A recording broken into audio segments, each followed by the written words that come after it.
Entonces tú siéntete muy en confianza. Bueno, dejaste tu celular allá, pero si necesitas hacer algo, pararte, lo que necesites, tú lo haces, ¿no?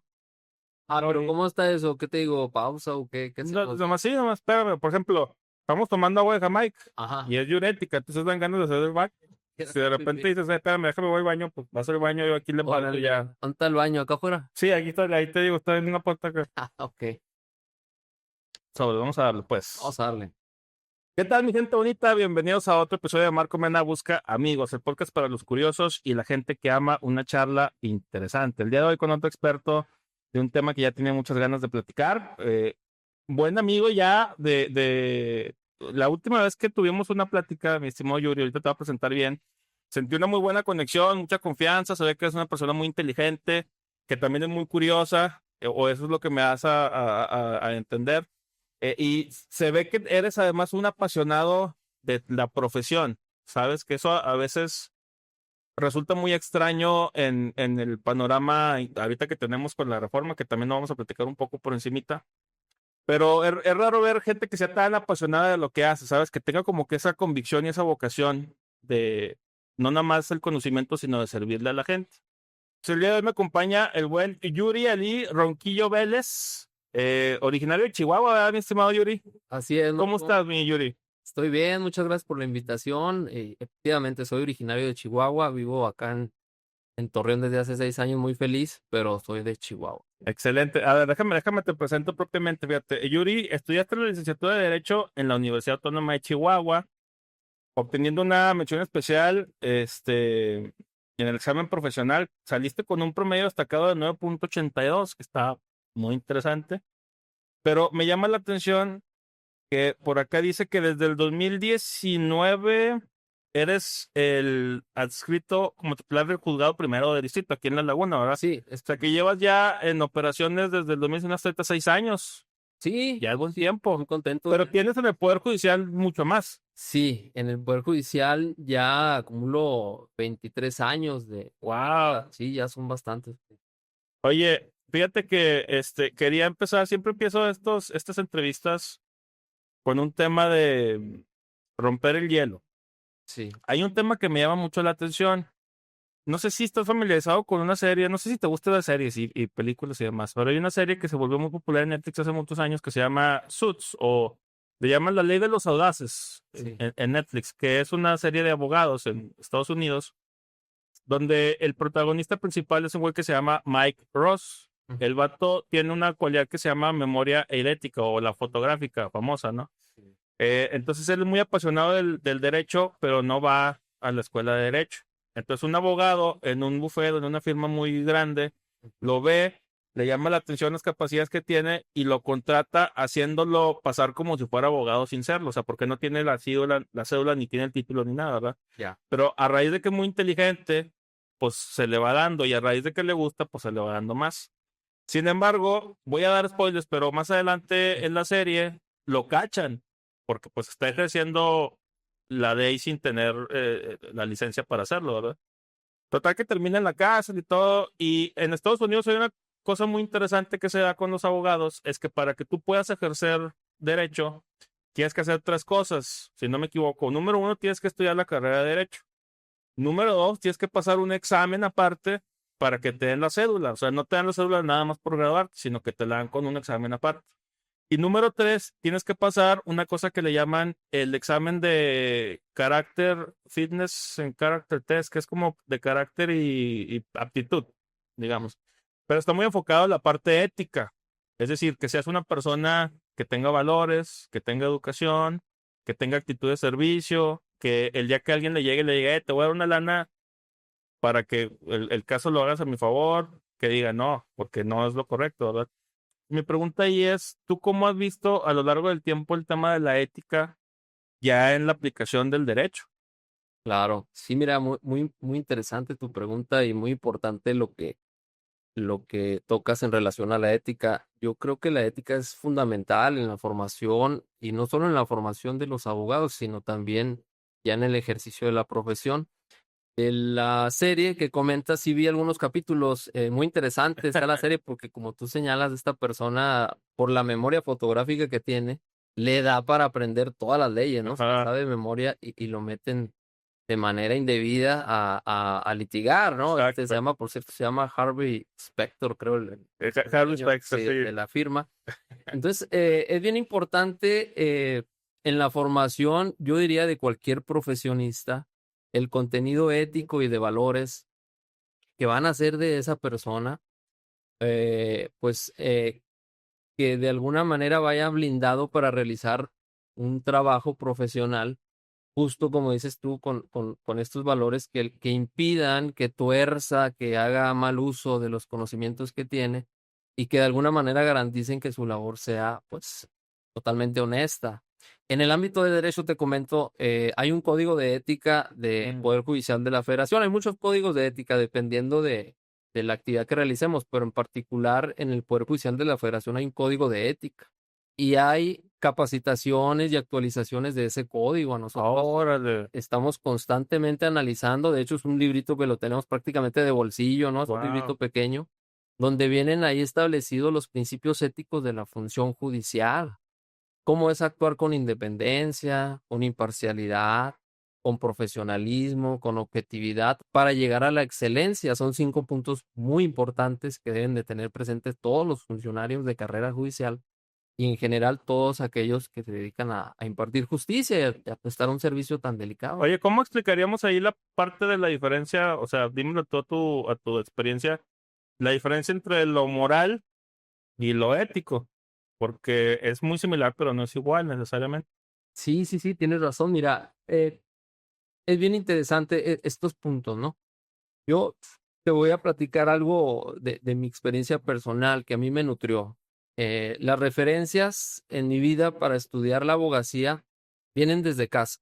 ¿Ok? Entonces, yo lo primero que observé ahí fue la actitud de mi abuelo materno, Bernardo Rafael Vélez, que nació, por cierto, aquí en Viesca. Ah, aquí cerquita. Sí.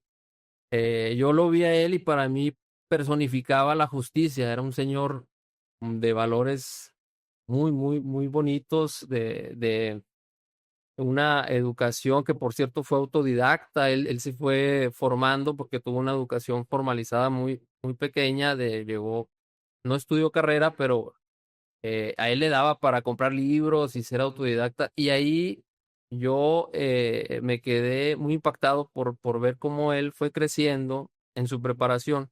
Incluso compraba libros de derecho y cuando tú platicabas con él, se veía que manejaba algunos términos de derecho romano, Ah, recuerdo bien. Entonces, él fue mi primer referente y dije, yo quiero ser como él cuando sea grande, una persona realmente íntegra, justa.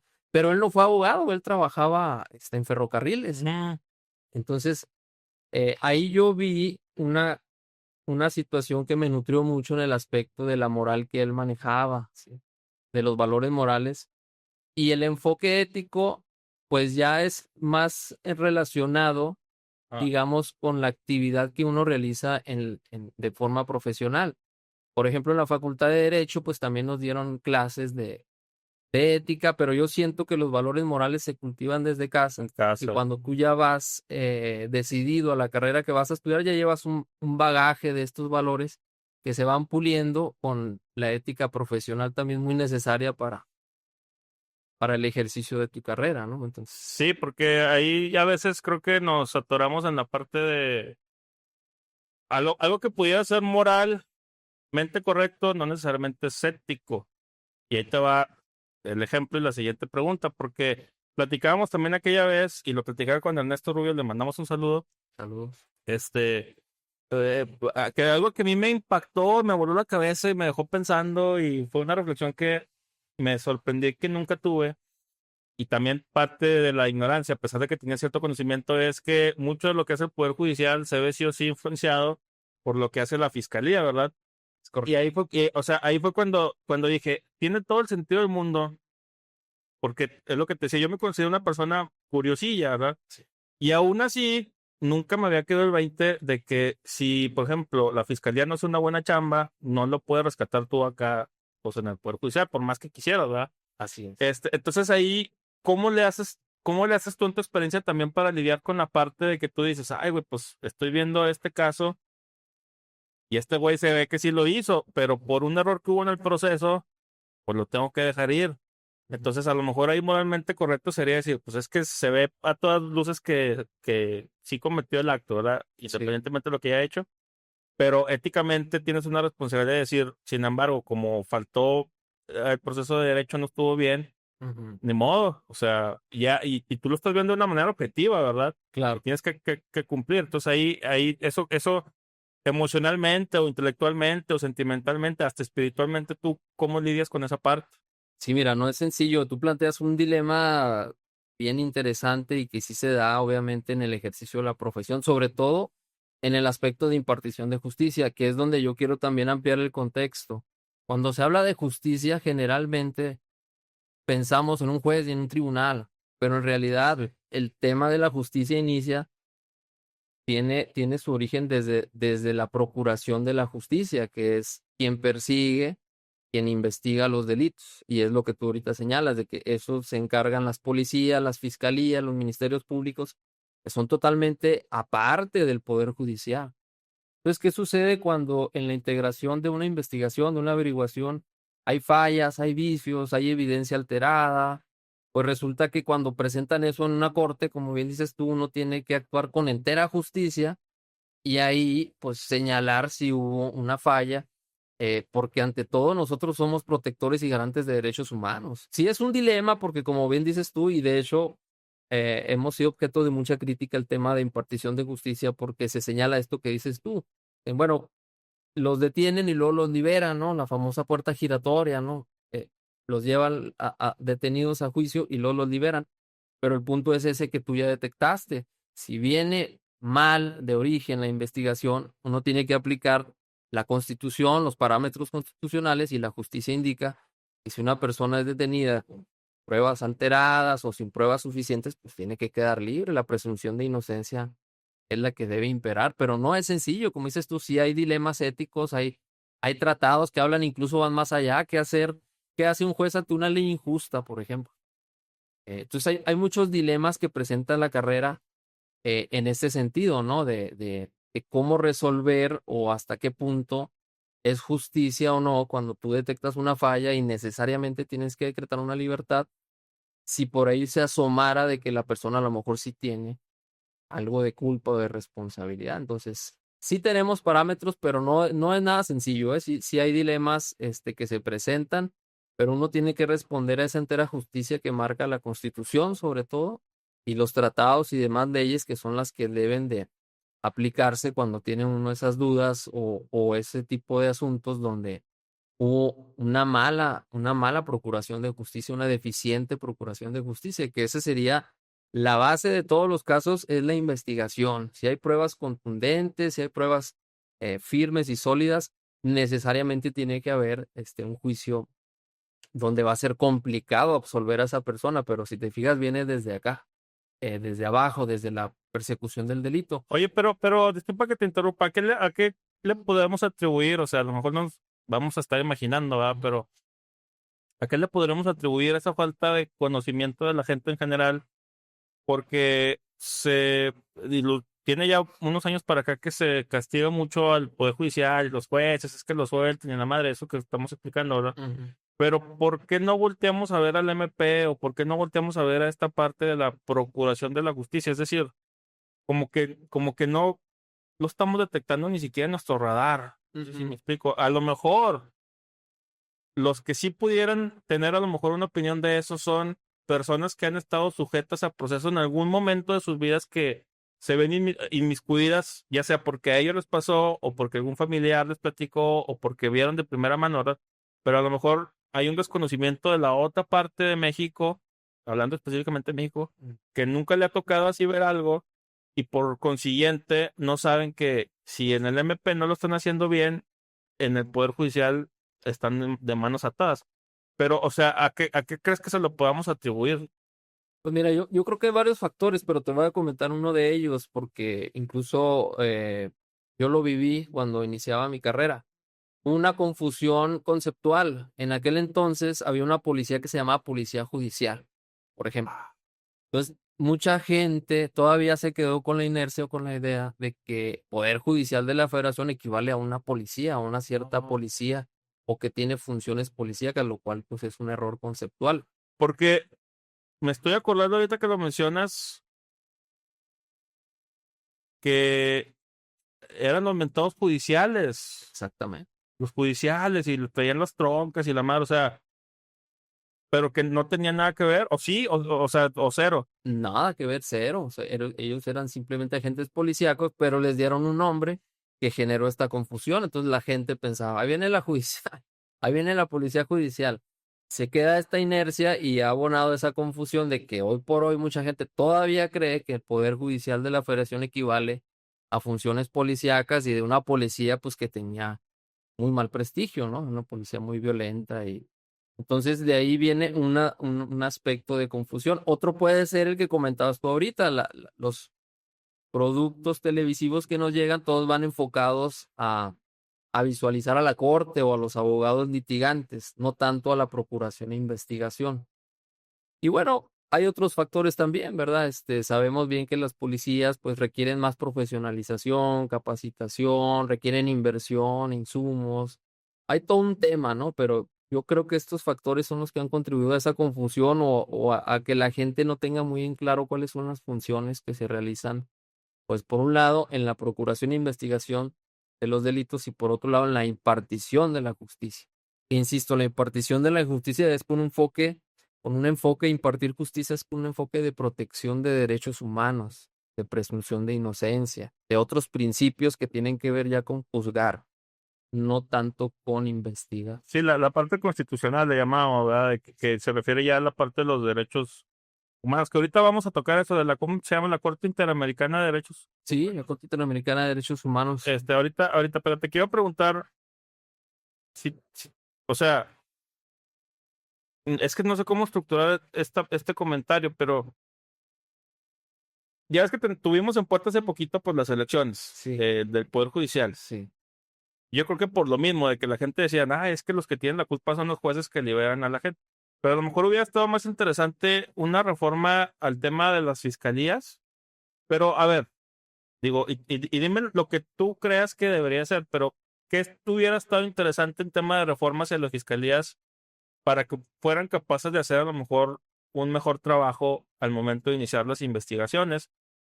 Porque también comparamos malamente, por ejemplo, con la cultura popular de Estados Unidos, que ya tienen la base de datos con huellas y tienen, no sé si llegaste a ver el programa CSI, se llamaba, que era y tenían acá unas computadoras grandotas y pícale el zoom de 1000% y se veía así, fue ese güey, o sea, pero, y luego en México pues no tenemos eso, y menos en la extensión completa del territorio, ¿verdad? Pero que hubiera estado interesante que se propusiera para el tema de las fiscalías, para ayudarlo de alguna manera. Sí, claro, hubiera sido muy interesante fortalecer las fiscalías, dotarlas de un presupuesto más amplio, profesionalizar a los elementos.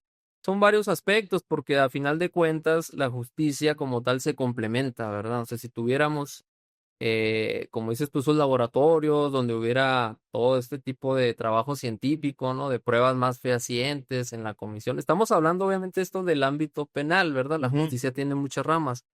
Pero particularmente yo creo que hubiera sido muy, muy importante fortalecer esos aspectos de la procuración y de la investigación de la justicia en los aspectos técnicos, científicos, que digo, involucran muchísimas cuestiones, pero yo creo que para ese lado hubiera sido muy, muy provechoso y positivo que se hubieran fortalecido las fiscalías, los ministerios públicos, todo el tema de los expertos que ahí trabajan, que son peritos, servicios periciales, todo esto que tú comentas de esos laboratorios que se tienen en los países. Pero en general yo creo que eso hubiera sido muy bueno para complementar todo el tema de la procuración e impartición de la Oye, porque justicia. los peritos son agentes externos, ¿no?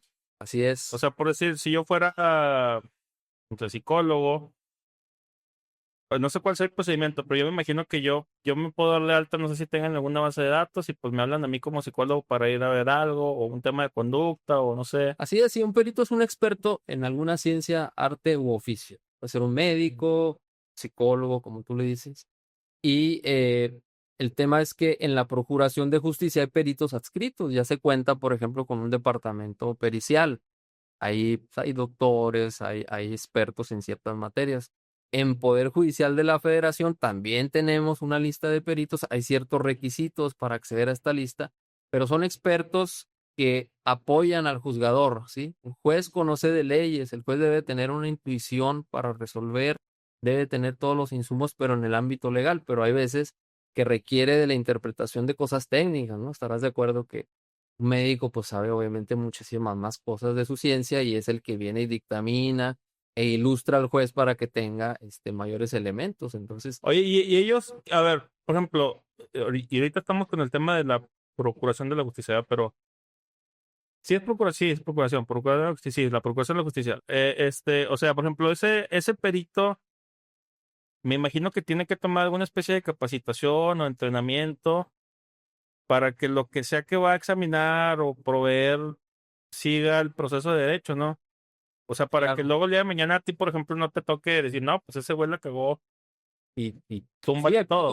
hay protocolos, desde luego que deben de cumplirse con muchos protocolos, en la toma de muestras, la conservación de la evidencia. Hay muchos protocolos de actuación.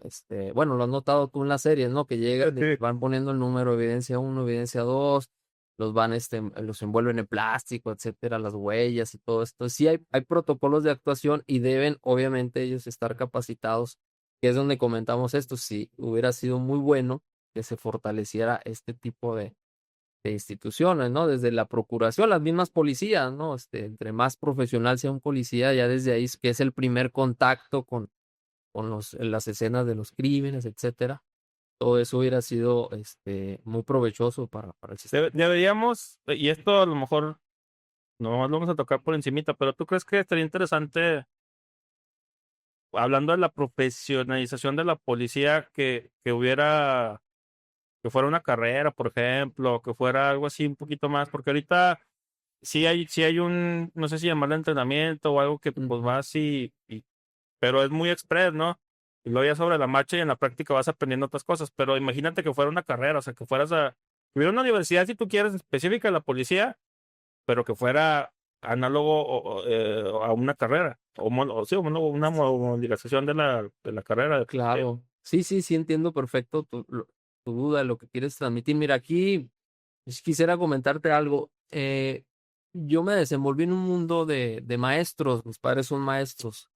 Y lo relaciono porque yo siempre he estado convencido, tú lo acabas de mencionar, de que cuando te apasiona algo, cuando algo te gusta, pues tú mismo vas investigando, quieres hacerlo bien, te vas acercando a gente que conoce eso.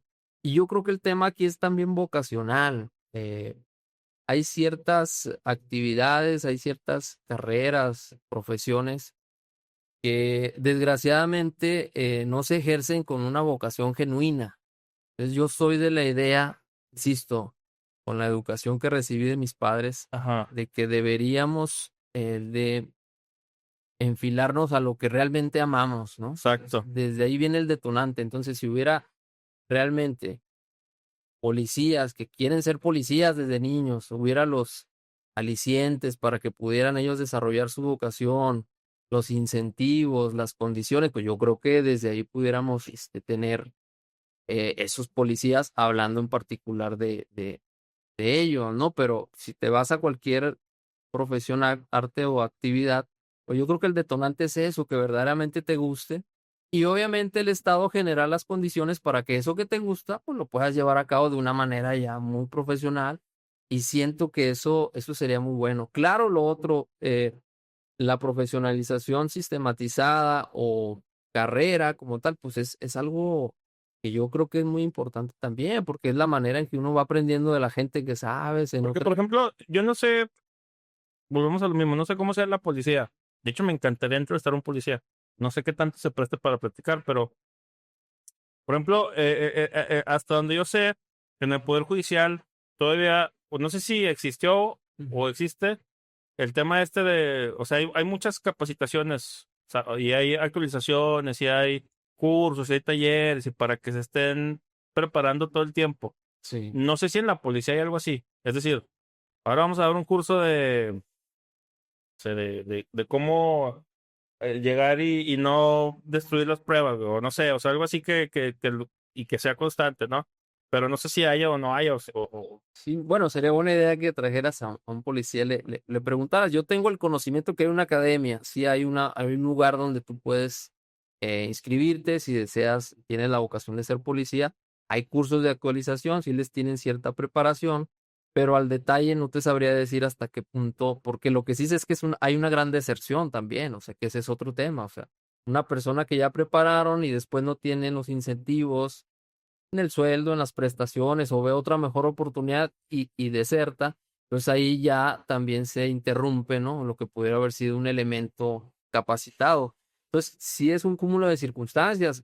Por ejemplo, en el caso del Poder Judicial, nosotros sí tenemos esa fortuna de que hay una carrera judicial y una escuela judicial donde constantemente te dan cursos, actualizaciones, capacitaciones justo por la materia a lo que nos dedicamos, ¿no? El derecho, tú sabes bien que es cambiante y tiene uno que estar siempre actualizado, siempre estudiando. Y yo creo que en el ámbito de las policías también sería muy bueno que se le diera esa continuidad, pero insisto, esto pudiera venir un poquito de más atrás, ¿no, Marco? De lo que hablábamos ahorita, de que te dediques a algo que te guste, que te apasione realmente, que sientas la curiosidad diaria de seguir aprendiendo, de seguir creciendo en lo que haces. Y creo que eso es lo que nutriría mucho a un estado, a una sociedad, de que cada quien nos dedicáramos a lo que realmente nos guste, ¿no? Y hubiera las condiciones, pues, para crecer en esas áreas. le preguntaba yo el otro día, o más bien salía el comentario con este Rubio del tema de, eso es más polémico, pero, pero es, digamos en broma, porque estamos hablando del tema de votar. Y fíjate que ya la profecía que yo le decía ya sucedió, porque yo le decía que estaría muy interesante, hablando del tema de la democracia, Ujú, separar el documento nacional de identidad, es decir, la INE o la IFE en su momento, donde pues ahí vienen tus datos, ¿no? Pero esa es con la misma con la que vas a votar.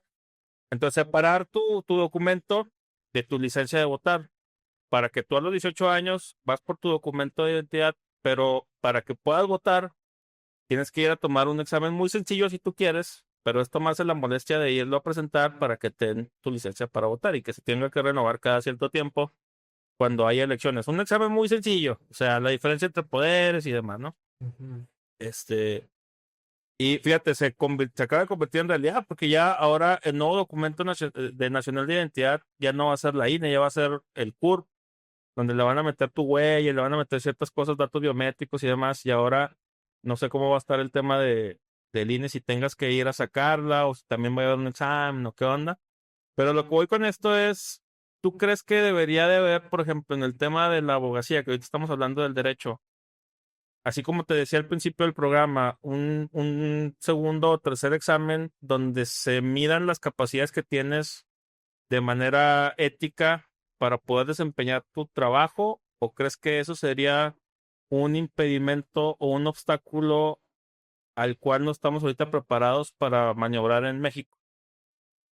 Todo lo que, sería mi opinión, que todo lo que abone a un ejercicio con mayor calidad, con mayor excelencia, desde todos los ámbitos, obviamente el ético es fundamental, desde los valores y principios, todo lo que se va encaminado a un ejercicio de mayor calidad, yo estaría de acuerdo. En el tema de los exámenes que se realizan incluso por estados, en Estados Unidos, el estado dependiendo en Montana, en California, es una asignatura pendiente en nuestro país. En nuestro país, esta figura se llama la colegiatura o colegiación obligatoria. ¿Qué significa? Significa que aquí en México todavía no se implementa, pero te digo, está pendiente esa asignatura. Pero sería muy saludable de que se hiciera ese examen, ¿verdad? A los aspirantes a ser abogados postulantes por la barra de abogados, una barra de abogados certificada, obviamente, que este examen no existe en México actualmente, ese es en Estados Unidos nada más. Y yo creo que sería muy sano porque, insisto, volvemos a lo mismo, las personas que realmente les gusta lo que hacen, pues no le debemos de tener miedo a nada, ¿no? O sea, los exámenes que vengan en cualquier sentido, sean, incluso antes hubo un tiempo en que para llegar a ser juez te hacían examen hasta psicométrico, ¿no? Para probar Ey. tus rasgos, características psicológicas. Y yo pienso que el tema de la ética, de los valores, de ver la calidad del ser humano antes de que preste un servicio tan delicado, en este caso el de justicia, para mí sería algo muy bueno y quien realmente lo quiera prestar, pues debería estar dispuesto a ser examinado en cualquier ámbito. Sí, ¿verdad? Oye, antes de cambiar a nuestro siguiente tema, última pregunta. Este sí es literalmente vamos a ponerle, me han contado, me han platicado, un primo me dijo, un amigo me dijo, pero ¿algún amigo te ha dicho alguna vez que se encontró con algún caso ahora sí de falta de ética en alguno de los elementos que intervienen en la procuración de justicia, que dijeras tú, ay cabrón, o sea, porque no hizo esto de manera ética, pasó todo esto? No sé si tengas algún conocimiento por ahí, alguna historia que se pueda Sí, no, platicar. desde luego, mira, desgraciadamente vamos a ser claros, uno de los flagelos de nuestro país es la falta de ética, ¿no? Que de ahí se derivan muchísimas más cosas que han afectado tanto a nuestra nación. Claro que nos hemos sabido, nos han dicho, ¿verdad? Como dices, nos han contado, desgraciadamente, y digo, no es por atacar o satanizar al aspecto inicial de la impartición de justicia, que es la procuración y la investigación, pero se habla mucho. Digo, me imagino que tú también sabrás de algunos casos, ¿no? Me paró la policía y para dejarme ir me pidieron tal. O incriminaron a una persona, por X circunstancias. Déjame, te Sí. interrumpo ahí porque acabo de ver un meme donde dice que si te detiene un policía, no lo hagan, ¿verdad? Pero dice, si te detiene un policía y te pide la mordida, págale con un billete falso. ¿Por qué? Porque no te puede reclamar. Porque si te reclama que le diste un billete falso, está aceptando que te aceptó la mordida. Entonces está frito.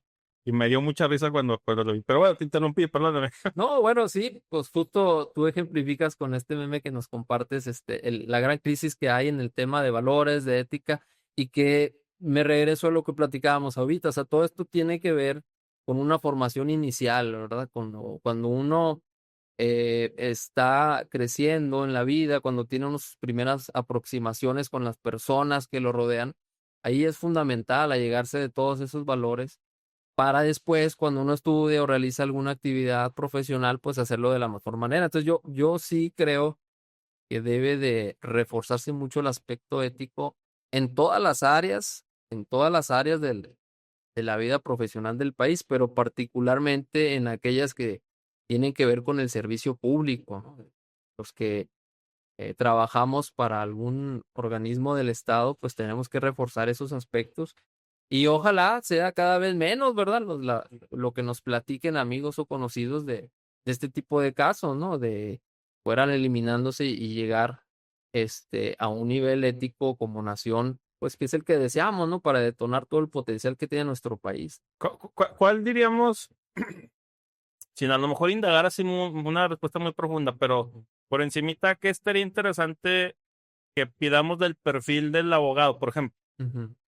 específicamente los abogados, porque luego también se escuchan historias de abogados que no son tan éticos y, por ejemplo, te aceptan cosas para perder los casos y ahí se arreglan. Pero bueno, ¿qué valores dentro de ese perfil estaría interesante que el aspirante a abogado tuviera para desempeñar su profesión de una manera ética?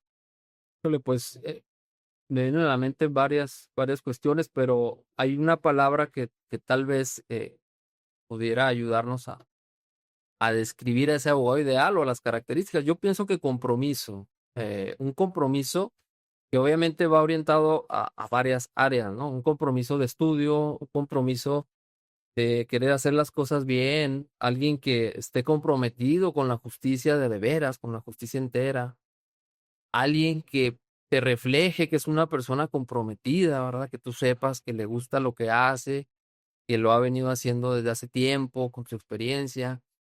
Entonces, yo creo que son varios ingredientes, pero sí, muchos de ellos apuntan a este tema de la ética y a un compromiso, te digo, dependiendo del área, porque la abogacía, bueno, si vas a representar a personas en particular como abogado litigante, yo creo que ahí sería importante ver la preparación que tiene, el nivel de compromiso, el nivel de éxito que ha tenido en los casos, también eso se puede documentar. Y del servicio público, yo pienso que debe de ser con más rigor también observar la preparación, la formación y sobre todo esto que hablamos de los valores éticos que obviamente unos sí son, que se pueden corroborar, por así decir, sus antecedentes, etcétera. Y otros, pues a lo mejor no es tan sencillo, ¿no? Porque como sabemos, pues bueno, el contacto de persona a persona, no puedes tú de momento saber a profundidad su nivel de valores éticos, pero sí hay otros datos que nos permitirían tener como que una idea más amplia. Y en la abogacía, te digo, la carrera, pues te va llevando a eso, ¿no? Ya el compromiso de ir a la escuela, de ir a estudiar, de ir a asimilar conocimiento, de presentar los exámenes, todo eso te va formando, todo eso te va llevando a, a, a, a formar tu personalidad profesional. Y ya cuando aspiras a un servicio público, pues ahí en su momento nosotros nos topamos también con varios exámenes de todo tipo, también ahí te dan la ética, de, insisto, poder judicial, varios cursos que tienen que ver con el estrés, con la gestión en grupo, con muchas cuestiones que tratan de precisamente darte todas las herramientas y yo creo que todo eso es importante ver en una persona, pero insisto, el detonante es realmente, y yo lo he visto en mi experiencia, ver a alguien que realmente le gusta de manera genuina, no una persona oportunista que quiere sacar algún provecho o que está viendo, no, alguien que disfrute lo que hace, justo como lo haces tú, ¿no? Que Gracias.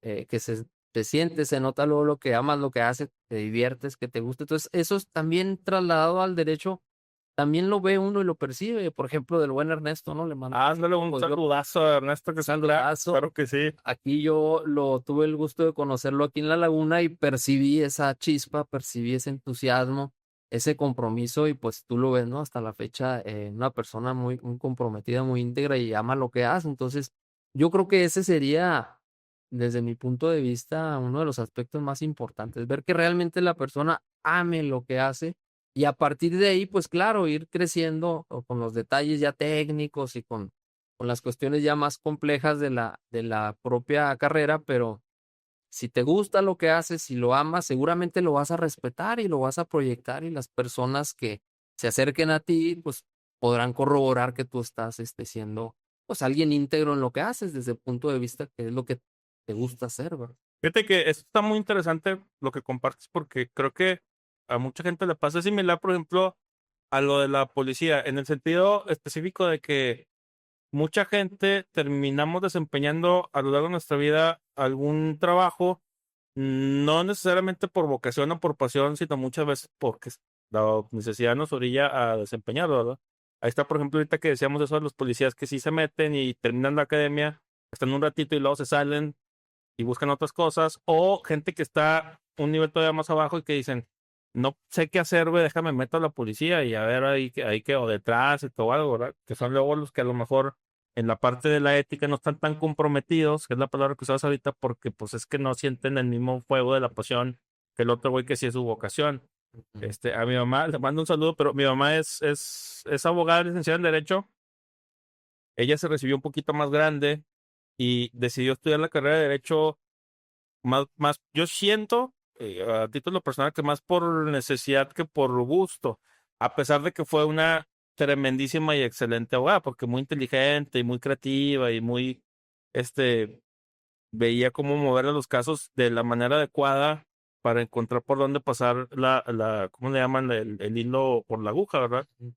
Pero si a lo mejor le preguntáramos hoy, y estaría interesante hacer ejercicio, oye, Ma, ¿te hubiera gustado hacer otra cosa? Casi seguro que me diría algo como más arquitectura o un tema de diseño de interiores o algo, o sea, pero fíjate qué curioso cómo a lo mejor cambiaría esa perspectiva, ¿verdad? A pesar de que se desempeñó, bueno, y también volvemos a lo mismo, y quizás es la conclusión de eso en específico, los valores, ¿verdad? Que te enseñan en casa, luego hacen que aunque a lo mejor no te apasione tanto, pues tú dirías, no, pues es que esto es lo correcto y esto es lo incorrecto. Sí, claro, la vida te va llevando muchas veces a esas decisiones, ¿no? Que luego marcan tu destino. Pero fíjate, estaba recordando ahorita que te platicaba que yo vengo de una familia de maestros. Te hablaba de que mi orientación a la justicia fue mi abuelo materno. Mi madre viene y nutre también esos valores de justicia.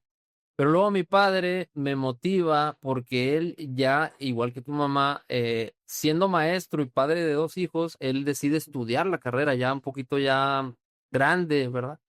Y con esfuerzo y dedicación, con compromiso, saca la carrera. Entonces, finalmente él viene y viene a mí a ampliarme todavía aún más mi vocación Y con él, de la mano de él, yo cuando era niño, él me lleva a los juzgados, Ahora y es donde yo conozco a los primeros funcionarios y jueces de Poder Judicial con los casos que él llevaba. Entonces, es justo lo que tú dices, a veces la vida nos presenta diversas opciones, pero yo creo que si te comprometes de corazón con la opción que tú quieras hacer, ¿no? Que por cierto, ahorita vivimos una época de mucha libertad, bien entendida, pues nos da para realizar actividades que nos llenen el alma. Pero sí creo que en mi caso, digo, yo te lo confieso, yo hubiera querido ser deportista profesional, ¿verdad? Centro fielder de los Yankees de Nueva York. Yo, ese era a lo mejor mi deseo de niño, pero cuando se asoma el tema, insisto, de justicia, por la ejemplificación que tuve con mi abuelo materno y mi madre, y ya de que mi papá concreta la carrera, que también él me nutre con esta aspiración, pues yo ya no volteé a ver a nada más.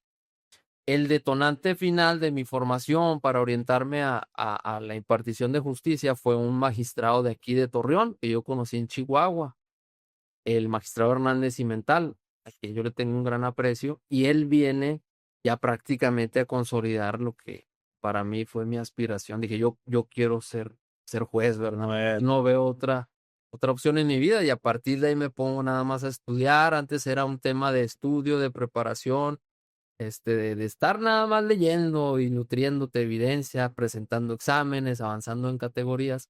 Pero te digo, y comentamos esto ya cuando vienes tú decidido, y afortunadamente también las condiciones dadas, ¿no? O sea, porque también no podemos negar aspectos que hay que decirlo con claridad. O sea, muchas veces, por ejemplo, hablamos de los policías, por los policías, por regla general, tienen muy malos salarios, ¿no? O sea, no digamos, para el nivel de riesgo de lo que es la actividad a lo que perciben, si hay un tema ahí que también obviamente puedes tener ganas de ejercer esa función, de serlo, pero hay veces que la misma vida tú tienes que tomar otras decisiones, ¿no? Para reencauzarte, pero son varios condimentos. Yo lo que creo firmemente es eso, ¿no? Lo que comentamos, cuando a ti te gusta y te apasiona algo realmente, eso ya es pues una gran ventaja, ¿no? Ya vas tú como que enfocado a lo que tienes, a lo que quieres llegar, y por ahí la vida te va poniendo también esas motivaciones, esas claro. personas que te van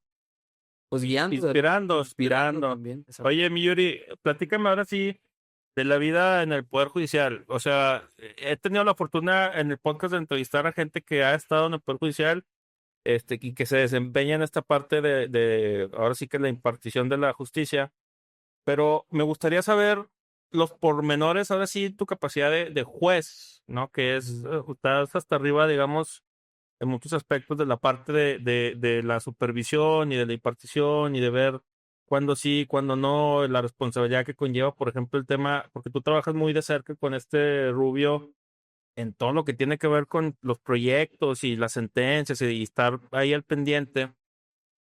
Pero, por ejemplo, me gustaría rascarle un poquito más a esa parte que te preguntaba yo del impacto emocional. O sea, no sé si lo haya o no lo haya cuando tú llegas y ves algo donde dices, este güey sí se cargó a la señora, ¿verdad?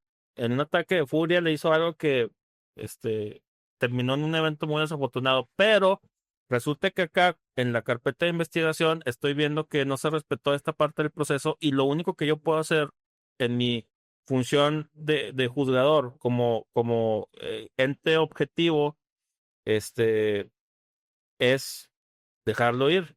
Entonces ahí, ¿a poco no se te revuelve el estómago cuando tienes ese tipo de situaciones ahí? Sí, mira, bueno, te voy a decir como coloquialmente se dice, cada quien habla como le va en la feria, ¿verdad? Entonces, en mi experiencia profesional me ha ido muy bien, o sea, en todos los ámbitos, y aún en los dilemas que he tenido que resolver, he tenido la fortuna de contar, primero, pues como te digo, con una formación sólida desde inicio. Y segundo, también, por ejemplo, mi esposa, que es abogada y que también trabajó muchos años a mi lado, me nutre mucho. Yo tengo muchos diálogos cuando hay asuntos y casos difíciles. Hacemos una lluvia de ideas, por así decirlo. Hablamos con los secretarios, con Ernesto, vemos la situación, contextualizamos, pero al final tenemos que decidir. Ahora, déjame te comento, no necesariamente un error que se cometa en la procuración o en la investigación va a detonar con una libertad en automático. O sea, muchas veces si observamos nosotros que hay otros elementos, ¿verdad? Que pudieran, corroborar, digamos, la percepción en el caso que tú dices que señalas, de esta persona tiene antecedentes, esta persona, todo parece indicar que lo hizo, pero hubo estas fallas, pues, tratamos nosotros de ver qué es lo que sí viene sólido para tratar de llegar a esa justicia, ¿verdad? No es en automático un error, va para afuera, ¿no?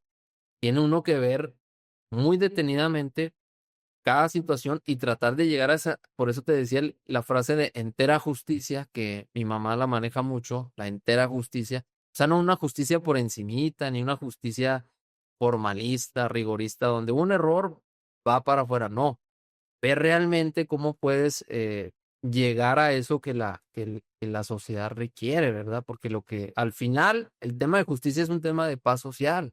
En la medida en que haya más justicia, pues la sociedad puede realizar sus fines, convivir. Cuando hay injusticias, cuando la sociedad pues sufre, ¿no? Porque tú dices, oye, pues no hay manera de que me reparen mis derechos que fueron infringidos, etcétera. Entonces, en lo personal, yo sí trato de hacer un examen muy profundo. No sé si has visto cómo se ejemplifica la justicia, la diosa de la justicia. Se llama Ciegas, sí. Le ponen una venda, una espada y una balanza. Yo creo que es el tiempo de quitarle la venda, ¿verdad? Ahorita a la justicia para ver tanto las asimetrías, ¿no? Porque no es lo mismo justicia, no sé, para adolescentes, para mujeres, para grupos vulnerables, que aquellos casos donde pudiera uno decir, bueno, sí hubo esta falla, pero la entera justicia me exige a mí dejarte ahí porque eres un peligro para la sociedad, ¿verdad? Ahora, ahí acuérdate también que la justicia tiene sus recursos, ¿no? O Sí. sea, en el tema de mi trabajo, yo siempre les digo, si no les gusta la resolución, pues tienen el recurso, ahora pueden recurrir, pero generalmente yo opto por la justicia. Cuando veo que hay un dilema entre el derecho, entre una cuestión legal y la justicia, yo me voy por la entera. Pero claro que sí, a veces tiene, incluso hay un decálogo del abogado, el doctor hace un juramento o hacía cuando se graduaba, Sí, nosotros, claro, el juramento hipocrático. así es, el hipocrático, nosotros tenemos el decálogo del abogado de un jurista centroamericano, don Eduardo J. Couture, y ahí vienen los mandamientos del abogado, y uno de ellos viene a propósito de lo que me comentas tú, que es olvida. Vienen muchos, ¿verdad? Viene trabaja, estudia, etcétera, pero el de olvida, y luego ya lo explica, dice, tienes que olvidar cada uno de los casos porque si no vas a hacer una carga muy pesada y ya no vas a poder avanzar, ¿no? Algo parecido al médico, ¿no? Imagínate aquel médico que se le fue un pacientito, algo, tienes que tratar de superarlo rápido porque ya tienes otros casos. Eso sí, el aprendizaje lo atesoras y luego lo aplicas en lo subsecuente, te digo, pero ahí tiene que ver con un aspecto muy intrínseco. Yo creo que cada quien tendría que platicar o comentar así la experiencia de cómo ven cuando viene este dilema, ¿no? De que me comentabas tú, ¿no? De aquellos casos donde tú percibes que la persona es culpable, vamos a decirlo así, pero hay un tema de falla o de violación a sus derechos humanos. Entonces, sí es un tema complicado, pero sí tienes que seguir, te vas habituando, ¿no? Te vas como la función, pues que cualquiera realiza, ¿no? Tienes que Claro. seguir adelante. No es sencillo, pero afortunadamente, te digo, yo he tenido muy buenas experiencias y te lo puedo decir, yo mi conciencia está tranquila de lo que he resuelto hasta el día de hoy, lo he hecho con entera justicia. Oye, a ver, esta es una pregunta a lo mejor más, y no sé qué tanto le sepamos, pero es que no sé si es historia de derecho, Ujú, mi Yuri, pero volviendo al tema de la cultura popular, cuando vemos las películas en Estados Unidos, en los grandes juicios, una ¿cómo llamarle? Fundamentos del derecho angloamericano es los que te juzgan, o sea, hay un juez en el proceso, pero los que te terminan juzgando son, creo que 12, ¿cómo le llaman? El sí, jurado, es el sí, jurado. es correcto. Aquí no se maneja eso, sí, ni de No, cerca, no. pero ¿por qué no? O sea, aquí ¿cuál es nuestra base o ascendencia? Sí, es que justo lo que dices tú, la ascendencia o la base parte de otro tipo de derecho. Nosotros nos nutrimos más del derecho romano. ellos vienen de un derecho anglosajón, recordemos, los vecinos pues prácticamente vienen de Inglaterra, ¿no? Son las famosas colonias inglesas que se asentaron y ellas traen este sistema, en particular Estados Unidos es un sistema de jurados. En México no lo es. Allá en aquel sistema, el juez, como lo vemos en las películas y en los documentales, es como un regulador del proceso, ¿verdad? Él está regulando, él está viendo que se desahoguen las pruebas, que los interrogatorios sean correctos, pone orden en el juicio, pero quien realmente dicta el veredicto o dice si es culpable o inocente es un grupo de personas de la ciudadanía, que es el famoso jurado. Hay varias películas muy interesantes de tema del jurado, que tampoco es infalible, ¿eh? Pues son personas con sesgos, prejuicios, pero ese es el sistema anglosajón. Nosotros pertenecemos a otra corriente históricamente eh, eh, de los romanos, al derecho romano, de ahí viene, incluso hay muchas frases latinas que nutren nuestro derecho, porque de allá viene. Y nosotros, en nuestro sistema, el juez sí es quien decide, el juez sí es quien analiza la evidencia, quien lleva a cabo el procedimiento, pero también quien decide, quien dicta la sentencia. Entonces, nuestro sistema judicial va en ese ámbito. Ahora ya se ha modernizado más, ya hay una justicia oral, ya hay una justicia oral que hay en varias materias, penal, en laboral, ¿Cómo era, disculpa que te interrumpa, pero cómo era la impartición de justicia cuando era todo penal, era todo escrito? O sí, sea, porque a mí me tocó, yo estuve con Rubio unos años en la carrera de Derecho y a mí todavía me tocó ¿cómo fue el cambio? O sea, cuando ya estaban hablando nuestros profesores de que, pero al tiro porque ya se viene el nuevo sistema oral, que todavía le tomó varios años sí. implementarse, ¿verdad? O sea, ¿qué diferencia había entre lo que se hacía en ese entonces y lo que se terminó haciendo ahorita? Sí, hay muchas diferencias, ¿no? Pero te voy a decir algunas las más palpables. Primero era escrito, todo se llevaba y se iba archivando o compilando en un expediente, ¿no? Entonces cada actuación era por escrito, cada comparecencia, cada prueba, todo era escrito. Y además era un sistema que se llamaba inquisitivo, porque realmente lo que sucedía es que la investigación que se documentaba pues iniciaba prácticamente con una presunción de culpabilidad, ¿verdad? Mm, Allá la persona la detenían y prácticamente era muy difícil que saliera al resolver su situación jurídica. Eh, Luego viene el cambio, ¿no? Que ahora es un sistema oral de corte acusatorio, donde hay un debate, donde hay más proximidad del juez, porque anteriormente también, además de ser escrito, eran pocas las audiencias que tenían de manera directa con el juez. Actualmente no, actualmente el sistema exige que el juez esté presente, que el juez dirija los debates y que el juez resuelva en el acto, que también es algo muy importante. Antes el mismo sistema dilataba más las resoluciones, porque llevaba más tiempo a que el juez entiendo. analizara los papeles y la evidencia. Ahora no, ahora la idea es que sea más rápido, más concentrado y sobre todo más próximo, ¿no? Pero a ti te toca esa parte de esa chamba o no? Porque esa es en otra distancia, ¿no? Así es, ese es en el ámbito penal. Yo soy juez de distrito, yo básicamente estoy en un sistema mixto, porque si bien tenemos audiencias orales de proximación, como el tema que nos, digamos, el mayor porcentaje de lo que resolvemos son demandas de amparo, esas son predominantemente escritas, digo, con algunas audiencias orales, pero sí, básicamente el amparo es otro tipo de juicio, no es un juicio, no es una rama, bueno, es muy distinta, digamos, a la penal, a la civil, a la laboral. En el amparo, lo que vemos nosotros son la protección de los derechos humanos de las personas. Es el único juicio donde tú puedes traer ante la corte a una autoridad. Tú puedes decir, presidente municipal, el Congreso o X autoridad viola mis derechos humanos porque me clausuró, no me deja trabajar, no me brinda servicio médico, etcétera.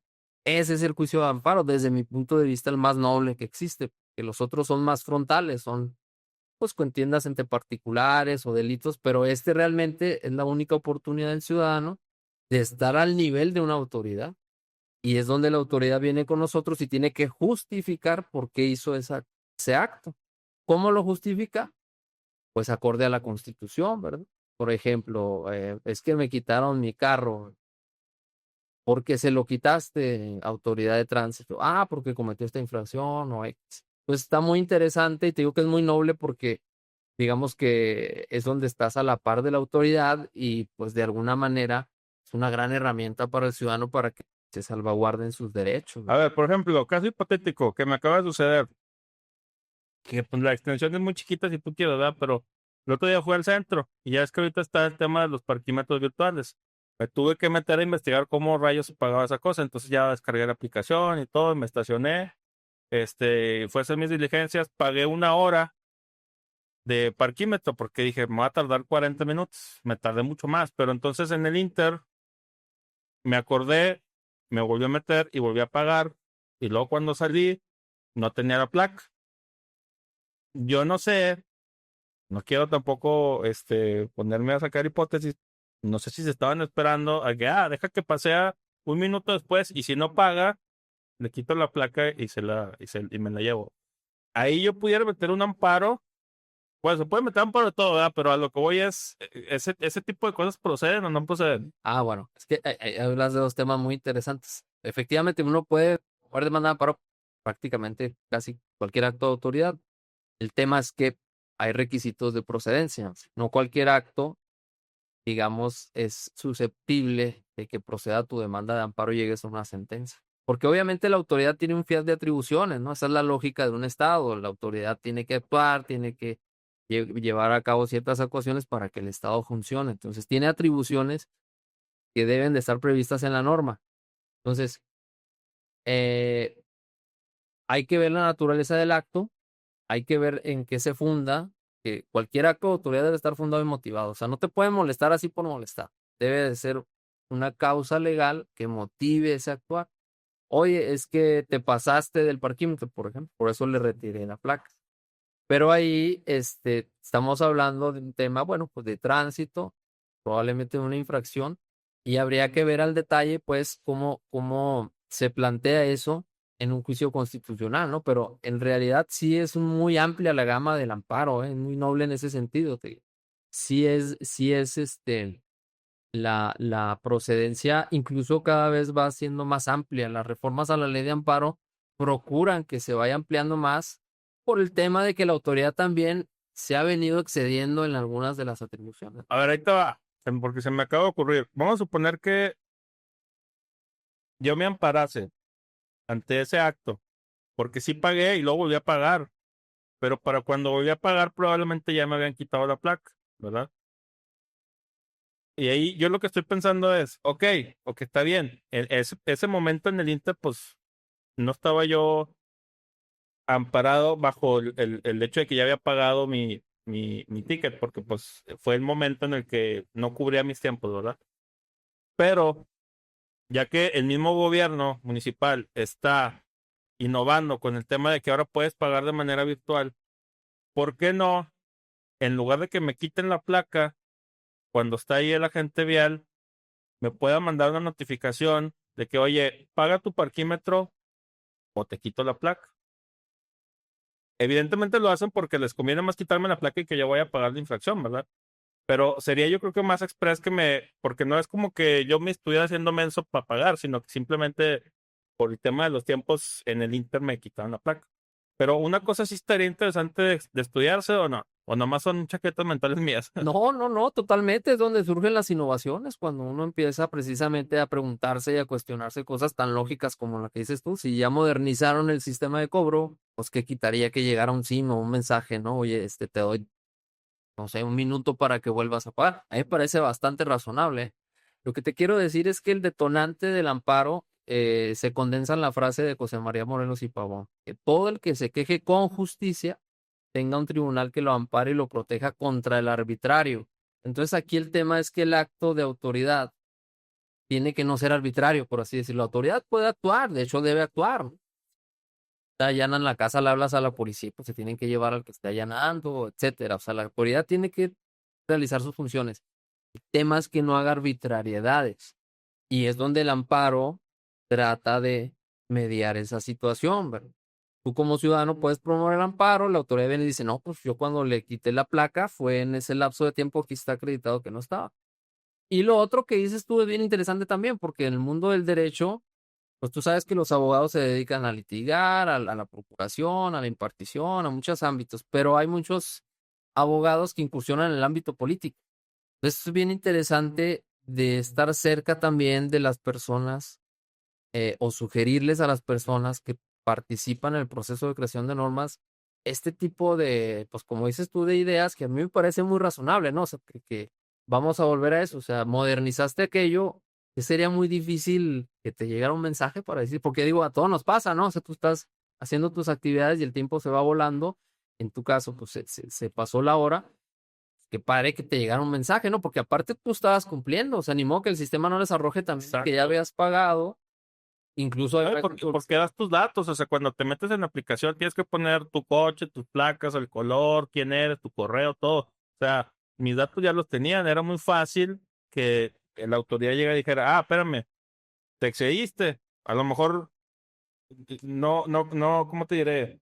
Sí, pues nada más que ¿cómo se le llama? Me exhortaran a pagar Ujú, ujú. y pues yo pagaba porque tampoco es como que fuera tanto, te cobran 6 pesos la hora, ¿verdad? Sí, Y sí. volví a pagar, pero fíjate, ahí pagué de Oquis porque pues ya me habían quitado la placa y cuando fui a pagar la infracción no es como que me dijeran, aquí estoy detectando que pagaste más horas, o sea, déjame te hago un descuento, o sea, cero. Claro, claro, y es lo que comentábamos ahorita, o sea, esas ideas son muy buenas. El tema es cómo pueden llegar a donde realmente impacten, ¿no? O sea, tu sugerencia yo la tomo por muy buena, pero ¿cómo llega? Entonces es como el amparo. El amparo no sirve absolutamente de nada si no sabes cómo procede, o sea, si no sabes las reglas técnicas, ¿no? La medicina, podemos tener los medicamentos necesarios, pero la dosis correcta, el horario y todo eso es algo parecido. Entonces acá, en lo que tú comentas, yo lo veo muy razonable. Habría que ver cómo llegar al tema de que se implementaran el reglamento, Pero hipotéticamente ahí vamos a suponer que metió ahí un amparo de- de esa situación que te acabo de platicar. Esto cómo, imaginándote, así sin saber, porque pues tendríamos que meternos a estudiar ciertas cosas, sí. pero imaginándote, ¿qué le dirías a ese amparo? Mira, si el amparo viene bien estructurado conforme a los requisitos de la ley de amparo, tiene mérito de que se ha admitido, porque es un acto arbitrario, es un acto directo, es un acto de autoridad, no cabe duda. Y habría ahí que pedir el informe para que la autoridad justificara, oye, este ciudadano comenta esto, el acto de autoridad que te reprocha es que le quitaste la placa, este, él afirma esto. Y ya que venga el informe justificado, ya veríamos, obviamente, lo que tú estás comentando de, pues sí se la quité porque cuando yo llegué, pues no me marcaba que estuviera apagado, ¿no? El parquímetro. O no se la quité, ¿no? También a veces que sucede de que se extravía la placa o se cae. O sea, hay muchas aristas, pero en el caso ya jurídico yo sí lo veo como que pudieras tener un nivel de acceso, al menos para que la autoridad respondiera cuál fue el motivo, ¿no? Que tú también acabas de señalar algo muy importante. La verdad es que el tema de recaudación, pues para la autoridad, o sea, en lugar de una advertencia o algo, pues te quita la placa porque sabe que tienes que ir, sabe que tienes que pagar. Entonces, son muchas cosas, pero en sí yo creo que sí sería un tema judicializable desde el amparo, Está aun cuando interesante. no fuera favorable, ¿no? Porque pues a lo mejor ellos sí dicen, yo la quité. Oye, me andas convenciendo para meter la pata y darle seguimiento. Oye, a ver, ahí me llama también la atención esa parte porque, o sea, yo te pregunto esto porque yo siento que sería muy diferente si ahorita tú me dijeras, por ejemplo, no, Marco, pues ese amparo no va a proceder por esto y esto. Digo, quién sabe, ¿verdad? Pero a lo mejor no. O no tiene bases, lo que tú quieras. Y digo, pues qué chiste tiene, pero asumiendo que sí, es mucho más interesante luego ya llegar con una propuesta de decir, espérate, pues es que mira, que puede hacer todo esto, porque está este precedente de esta óptica que se le dio desde la perspectiva del derecho, ¿verdad? Claro. Creo que el derecho se permea en muchas de las cosas que se hacen en el país y a veces no le prestamos los ciudadanos la atención suficiente para ver el impacto que tiene. Sí, sí, sí, así es. El derecho tiene impacto en muchísimas cosas pues de todos los ámbitos privados y públicos del país. Y la verdad es que parece una obviedad, pero conocer nuestros derechos pues debería ser de lo que más nos debería preocupar, ¿no? Deberíamos de enfocarnos en conocer nuestros derechos, también nuestros deberes, ¿no? Desde el momento en que vive uno en sociedad, pues debe uno conocer sus derechos y obligaciones, pero yo sí creo que lo que tiene que ver con el derecho en abstracto, o sea, el conjunto de normas que regulan la convivencia, pues sí, desde luego que tiene un impacto muy fuerte en todo lo que hacemos, ¿no? Porque todo lo que hacemos, pues está regulado, ¿no? A qué Ah, me quiero dedicar, la forma en que quiero vivir mi vida. exacto. Platícame así, tampoco a lo mejor sin ahondar demasiado, pero no sé cuál es, si se puede hacer una pequeña lista, un top 5, no sé, un top 3 de los amparos más populares, si se le puede llamar así, o por ejemplo, hemos tenido la fortuna aquí de platicar sobre, por ejemplo, el amparo del agua. Si no Ujú. te llega agua a tu domicilio, la autoridad está obligada a proveerte del agua, ¿verdad? Te puedes amparar para que te lleven una pipa o lo que tú quieras. El tema de las medicinas también, que eso me lo comentaba este Rubio, de que si voy a, por ejemplo, al IMSS o algo y no tienen la medicina que yo necesito, yo me puedo amparar para que como le hagan me llegue la medicina. Pero ¿qué otras cosas hay de actos de autoridad que a veces la gente no conocemos que no deberían Mira, te hacer? platico de un caso, ¿no? Para contextualizar tu pregunta. Llegó una vez una señora que se dedica a la venta de hamburguesas. En su casa, en su cochera, ella ponía el puestecito y vende hamburguesas. Pues resulta que a unas casas se pone otro puesto de hamburguesas, una competencia, ¿no? Pues es normal y hasta aceptable. Pero tienen ahí un acercamiento, la persona le dice, ¿sabe qué? Usted, pues debe de cerrar, ¿verdad? La persona que recién llegó le pide a ella que cierre, dice, pues yo llevo aquí como 20 años, ¿por qué voy a cerrar?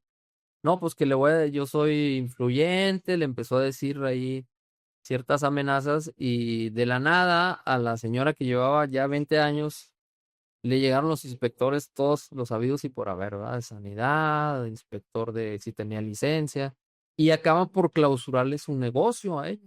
Entonces ella se va al amparo y ahí es donde logra, y pues, acreditaba que tenía todo en regla y obtiene el amparo. Y ella me viene a la mente porque quedó muy agradecida y aparte muy sorprendida, porque lo que comentas ahorita, hay mucho desconocimiento de los derechos en general, pero el tema también de promover un amparo, pues sigue siendo para muchas personas así muy, muy desconocido, ¿no? Muy enigmático. Entonces ella se quedó sorprendida porque tenía miedo de promover el amparo. La otra persona le decía que era influyente en el municipio, etcétera.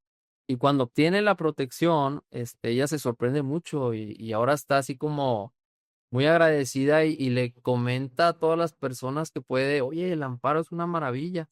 Por cierto, a ese lugar fuimos Rubio y yo luego a comernos una hamburguesa que está muy buenas, y Excelente. nos invitó ya en agradecimiento, pero se me quedó grabado por eso que ahora dices tú, porque muchas veces no nos damos cuenta o no tenemos el conocimiento de todo la esfera de derechos que tenemos como ciudadanos que ya están reconocidos, que no llegaron de manera gratuita a la Constitución, que son producto de luchas, hubo derramamiento de sangre para tener libertad de expresión, para tener derecho a esto, derecho al otro. Pues sí sería muy importante una cultura jurídica que incluso, insisto, abona a una cultura de paz, ¿verdad? Pero los que tú comentas, volviendo al top 5 o top 3, sí, el tema de salud. Generalmente los temas que recurren al amparo tienen que ver con los aspectos donde el Estado está siendo deficiente en proveer ese servicio. Entonces ahí es donde nosotros observamos, por ejemplo, cuando no hay el servicio adecuado en tal área, de repente llega el amparo. Oiga, pues no me han dado mis medicamentos, no tengo agua, ni siquiera el mínimo vital que maneja la Constitución y un largo etcétera, pero son muchos factores, ¿no? Son muchos factores, pero sí tienen que ver con la actuación o la omisión del Estado para satisfacer ciertas necesidades o políticas públicas que también, pues, a veces son las que marcan el rumbo hacia dónde va el crecimiento de una sociedad. Y el amparo, te digo, lo que tiende es a regular este tipo de aspectos. El tema de los retenes, todo eso también es como que tema que luego se platica, ¿no? es un tema también, sí, claro, se platica y se sufre, ¿no? Que tiene un impacto jurídico también. Te digo, la Constitución maneja eh, muchos aspectos, pero los que trascienden para el amparo es hasta dónde la autoridad puede actuar y cómo puede actuar. Nadie puede privarnos de nada sino mediante un juicio. Nadie puede molestarte sino mediante un mandamiento escrito. Entonces acá, pues evidentemente ese tipo de retenes, ¿no? De polímetros o los retenes que hay cuando carretera, pues también suponen ahí un acto de molestia al ciudadano. Pero te digo, confluyen muchas cosas, ¿no? Confluyen pues las políticas públicas. A veces el tema de seguridad pues rebasa, ¿no? Rebasa en ciertos ámbitos al Estado y ellos toman medidas, la autoridad, pues, para tratar de... Y pueden hacerlo y deben hacerlo, nada más que hay que respetar, insisto, eh, la Constitución, que yo por ahí empezaría, cuando comentas tú de conocer nuestros derechos, pues yo sí sugeriría que tuviéramos como una lectura obligada, o no menos, los primeros artículos, primeros 29, que son los que hablan de los derechos Es de las el personas. 16, el del no te pueden molestar en tu domicilio, Correcto, el 16 es el de los actos de para que molestia vean. y el 14 es el de actos privativos, pero en general del 1 al 29 vienen todos los derechos humanos más importantes y las garantías de su salvaguarda. Entonces sería muy, muy bueno, ¿no? Que empezáramos también nosotros a curiosear en el mundo del derecho, a indagar en la Constitución y a ver cuáles son esos prerrogativas, ¿no? Que tenemos. Oye, tengo una duda y ahorita estamos hablando del derecho anglosajón, ¿verdad? Ujú, Y por ejemplo, acá en el amparo no sé cómo sea en el tema de las sentencias, pero en Estados Unidos, cuando menos, se acostumbra mucho que las sentencias, casi siempre la reparación de los daños es monetaria, le ponen X cantidad, ¿verdad? Porque yo me estoy imaginando un caso hipotético así en Estados Unidos. Hay un retén güey, y de repente una señora la detienen y ella no se sintió a gusto y interpone por ahí una demanda o algo y se la dan a su favor, ujú, pero el jurado le impone una pena monetaria al Estado por haber puesto ese retén. Pero aquí no se maneja ese tipo de cosas. O sea, aquí, por ejemplo, si, o no sé, tú me vas a corregir, pero por ujú, ejemplo con el agua, no, pues que tengo 15 días que no llega el agua acá y ya me amparé, pero aparte me llegó mi recibo y de todas maneras me están cobrando el agua a pesar de que no había agua. O sea, ujú, ahí no hay, no se hace, solamente se busca ¿cómo te diré? El equilibrio de lo que falta para que se dé, o se busca además una pena para que la autoridad trate de no repetir esos actos. ujú. Sí, bueno, ahí es un tema de resarcimiento, puede ser económico o de una reparación integral, ¿no? Pero bueno, yo me detengo un poquito en lo que señalas tú del contexto.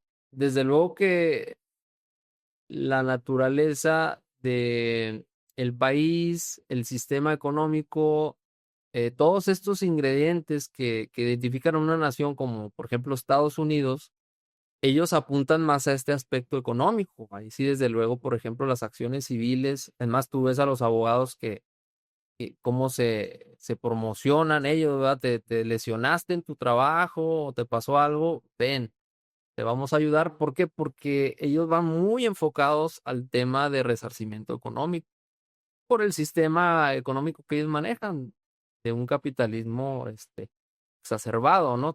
Prácticamente todo se traduce en dinero. Nuestro México tiene otras condiciones. Sí hay acciones de resarcimiento, obviamente, de daños y perjuicios que se puedan reclamar entre particulares o incluso al Estado, pero no es, digamos, tan común, ni tampoco hay como unas bases que apunten hacia ese tipo de acciones, ¿sí? En Estados Unidos está más desarrollado por la dinámica de ese país, ahí sí, eh, son muy dados a esto que dices tú, de pedir, y además la lógica del jurado, ¿no? Allá también dice, no, cuando hicieron esto a esta señora, páguele $1,000,000, ¿verdad? Para que no lo vuelvan a hacer, o sea, como Ah, sí. ajá, también ese es el tema. Y nosotros pues tenemos un sistema más, como más tasado, ¿no? En el aspecto económico, no. Por ejemplo, en el amparo se fijan ciertas garantías de suspensión o algo, pero más asequibles, más adecuadas pues a lo que es nuestra sociedad. Oye, es que ahí me llama la atención porque no me ha tocado, al menos aquí, escuchar, porque yo me haya enterado, ¿verdad? De penas así, que sean así como que con cantidades muy extraordinarias de dinero, que sean lo suficientemente punitivas para que la persona que comete el acto no lo quiera volver a cometer Ujú. después. Y hablando específicamente incluso de actos de autoridad, donde, oye, municipio, si me hiciste, por ejemplo, eso de la montada superior que sí, prosperó de la placa. Ujú, No, pues le vas a pagar a este güey 1,5 millones de pesos. Ay, ujú. cabrón, ¿por qué? Pues para que no lo vuelvas a hacer. O sea, pero nunca jamás me ha tocado escuchar en el tiempo que tengo yo leyendo así artículos y demás que ese tipo de cosas pasen aquí. O sea, No, no, o no pasa o es es rarísimo. raro, pero porque además acuérdate que el parámetro para nosotros son los salarios mínimos, por ejemplo, Ah, las famosas sumas. o las Sí. UMAS, o sí, exactamente, o sea, nuestro parámetro es más bajito, pues, cuando decimos, Mm. te vamos a tener a tantos salarios mínimos o a tantas unidades de medidas de actualización, las sumas, pues es más bajo, ¿no? El porcentaje. Y no hay tampoco también este tipo de esquemas, por ejemplo, donde el jurado tiene más libertad, digamos, en Estados Unidos de decir, no, pues a mí me parece que esta persona hay que indemnizarla con tanto dinero, ¿no? Y te digo, allá son otras reglas, ¿no? Por ejemplo, también el tema de las fianzas, ¿no? Allá, por ejemplo, casi cualquier delito, aunque sea un crimen, como el caso de O.J. Simpson, ¿no? Que lo acusaron, Ah, sí. él salió libre bajo fianza. Claro, una fianza millonaria, pero él estaba libre, o sea, acusado de homicidio, que por cierto luego fue declarado inocente, pero me refiero al aspecto inicial, que él pudo librar la cárcel inicialmente fue porque pagó una garantía, no sé cuántos millones, 50, no me Fue acuerdo, una una lana, sí, cantidad. sí.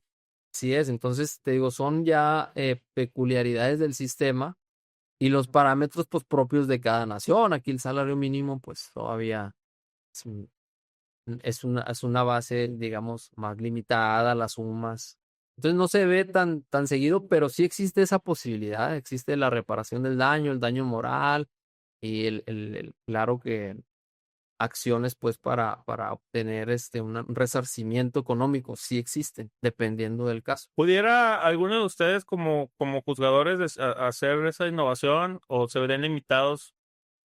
O sea, pensando en eso, ¿verdad? Vas a resarcir del daño, pero además va a haber una compensación de X cantidad para que la conducta no se repita. O eso no o eso no. No, no, nuestra actividad está regulada y limitada a lo que dice la ley. Eso lo pudiera hacer el legislador, ya sea contemplando en una ley ese tipo de indemnizaciones adicionales o otorgándole al juzgador más atribuciones para que en ejercicio de una potestad ya subjetiva dijera, ay, el juez en estos casos puede a su arbitrio imponer además esto. Mientras no haya esa facultad legal, nosotros prácticamente estamos limitados, por así decirlo, o ceñidos nada más a lo que diga la ley. Eso viene también. Es que volvemos a lo mismo, es la parte de ser objetivo, ¿verdad? O sea, en su chamba tú nada más estás haciendo lo que la ley dice, ¿no? Pero, por ejemplo, también luego por eso la gente se espanta de que una vez vi, y ya no me acuerdo, tiene muchos años, eso también lo vimos en la carrera, que incluso las partes del cuerpo tienen, tienen un precio. O sea, si a mí me atropellan y me cortan el brazo, Ujú. como compensación me tienen que pagar X cantidad y viene, en la ley viene que expresado cuánto, ¿no? Sí, es lo que te comentaba de que el sistema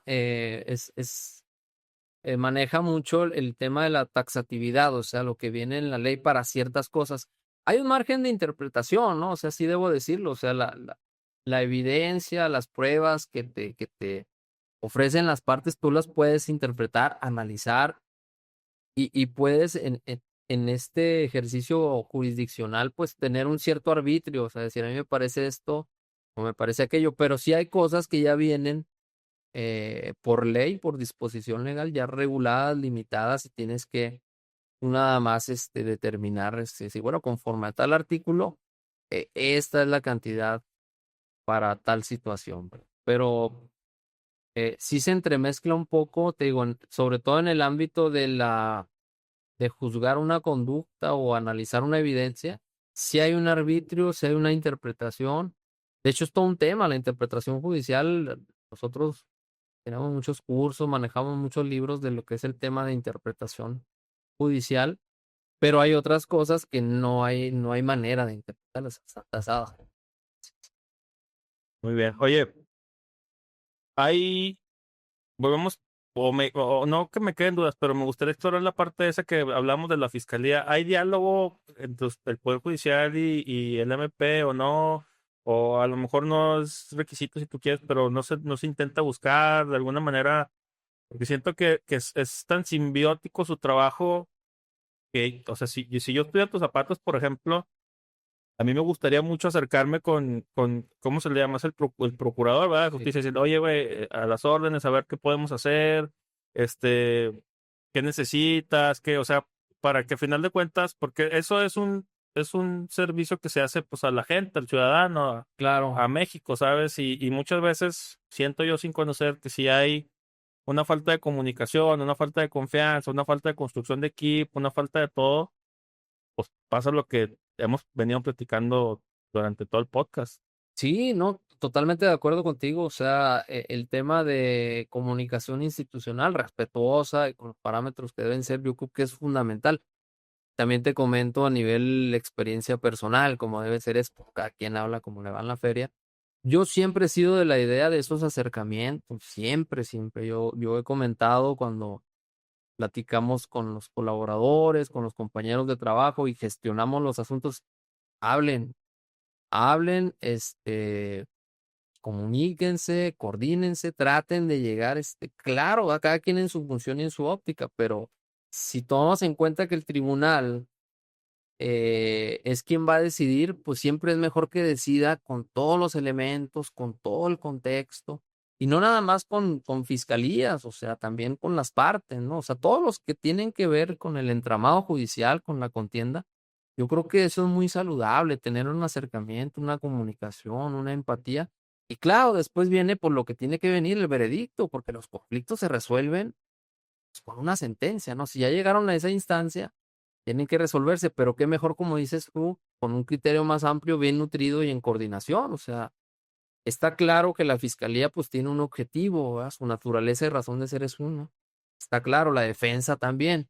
Pero nosotros, como tribunal imparcial, pues sería muy conveniente que cada vez fuéramos, pues, teniendo estos acercamientos y estos diálogos en beneficio de la propia justicia, ¿verdad? Para que fuera más completa, ¿no? Decíamos, pero te digo, esto ya es muy a nivel personal, ¿verdad? Yo no pudiera decir de manera general que debe hacerse, que yo respeto mucho las formas en que trabajan, porque incluso a veces tú propicias un contacto y de allá, del otro lado, no tienen esa idea. Entonces, pues ya no puedes ir más allá. Claro. Institucionalmente yo creo que sería lo más sano para que esto fluyera de mejor manera.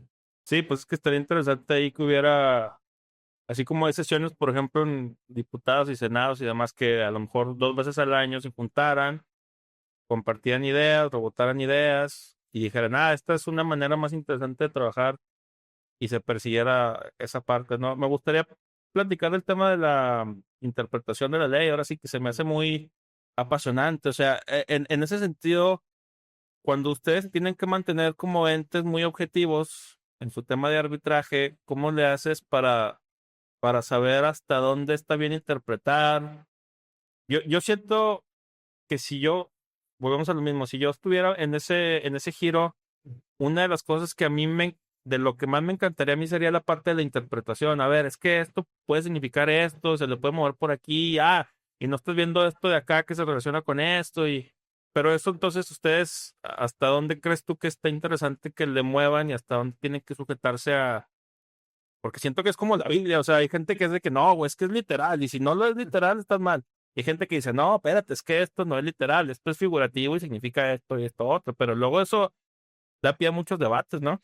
Claro, sí, sí, desentrañar el significado de una conducta, de una evidencia, de una situación es algo muy delicado y muy apasionante, como dices tú, pero yo sí soy de la idea de que nuestra función tiene mucho que ver con la interpretación, tiene mucho que ver con analizar los contextos por lo que comentábamos también ahorita,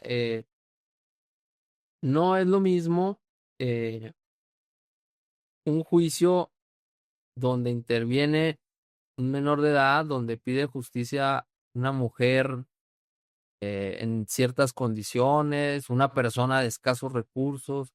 Todo eso es interpretativo porque recordemos que la igualdad y la equidad pues, son herramientas de la justicia, pero a veces si aplicas la pura igualdad, no vas a llegar a la justicia, ¿verdad? O sea, tiene que haber esa armonización y ahí es donde entra la interpretación. Entonces, comentábamos ahorita la justicia, pues yo creo que ahora son tiempos de que tenga que ese vendaje lo haga a un lado, que tenga los ojos bien abiertos y que analice las asimetrías. Y ahí es donde tú debes de interpretar, porque también hay que tener cuidado. No necesariamente una persona, por ejemplo, que esté en determinada condición significa que va a ser vulnerable en un juicio, ¿no? Hay personas con cierta discapacidad física, pero que tienen potencial económico para tener, digamos, buena representación legal. Entonces se dan varias circunstancias donde yo sí soy de la idea de que el mejor derecho o la mejor manera de acceder a una justicia completa es mediante una interpretación sensata, razonable. Claro que genera estos debates, como tú, no es tan sencillo a veces en el tema de interpretación, pues son ópticas, ¿no? Son perspectivas que vienen también de nuestra forma de haber vivido, ¿no?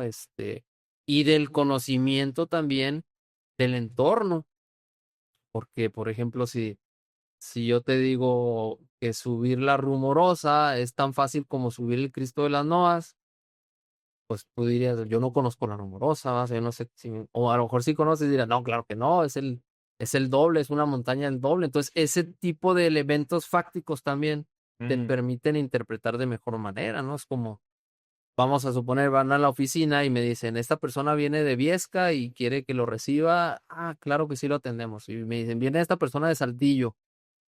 ¿Quién viene de más lejos, no? ¿En qué condiciones viene? Entonces, todos estos elementos yo sí creo y estoy convencido y es de lo que más me ha apasionado de esta carrera, es el tema de la interpretación, o sea, de tratar de llegar al corazón de las cosas, a la verdadera.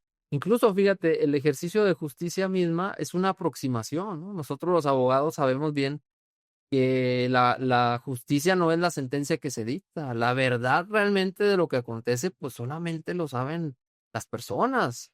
Cuando llega un juicio ya lleva matizado, ¿cierto? Ya llega una versión de las cosas.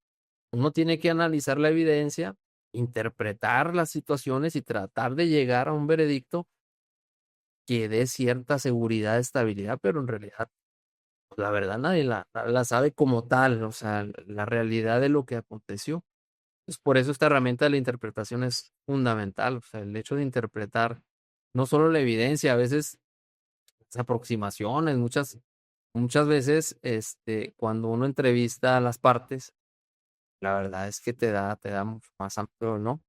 La interpretación, o sea, una charla breve con alguien te dice mucho más que 100 hojas. Sí, que si lo vieras en escrito, en el texto. Exactamente. Oye, ¿tendrás así que nos platiques, a lo mejor sin dar detalles de la gente, obviamente, pero así instancias que tú te acuerdes de interpretaciones muy interesantes porque el caso era muy interesante o algo así que nos puedas compartir? Sí, claro, mira, por ejemplo, aquí tuvimos un caso muy fuerte de una chica, una mujer que detuvieron. Cuando llegamos nosotros a trabajar aquí a la laguna, ella tenía en el proceso, tenía más de 7 años, Wow. desahogándose pruebas y todo, y estaba detenida. Entonces, nosotros gestionamos, observamos ahí el tema de que pues ya tenía mucho tiempo, una mujer joven, en aquel entonces yo creo tendría 30 años y aceleramos en la medida de lo que las reglas procedimentales nos permitieron el desahogo de pruebas y demás, y llegamos a sentencia. Era muy delicado el tema porque se le acusaba de algo muy grave, un secuestro, Órale. pero tuvimos la oportunidad de ver bastante evidencia, Ah, tuvimos la oportunidad de ver también que indebidamente ella fue objeto de muchas agresiones en la detención, muchas agresiones.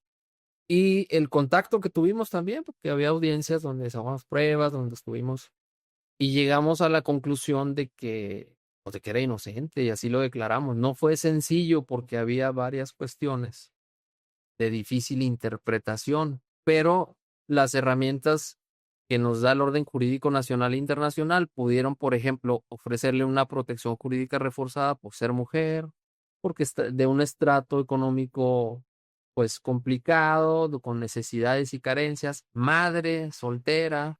Entonces hubo varios factores que aplicando esos protocolos nosotros decidimos liberarla. Fue noticia incluso nacional, salió, te comparto, ya está juzgado el caso.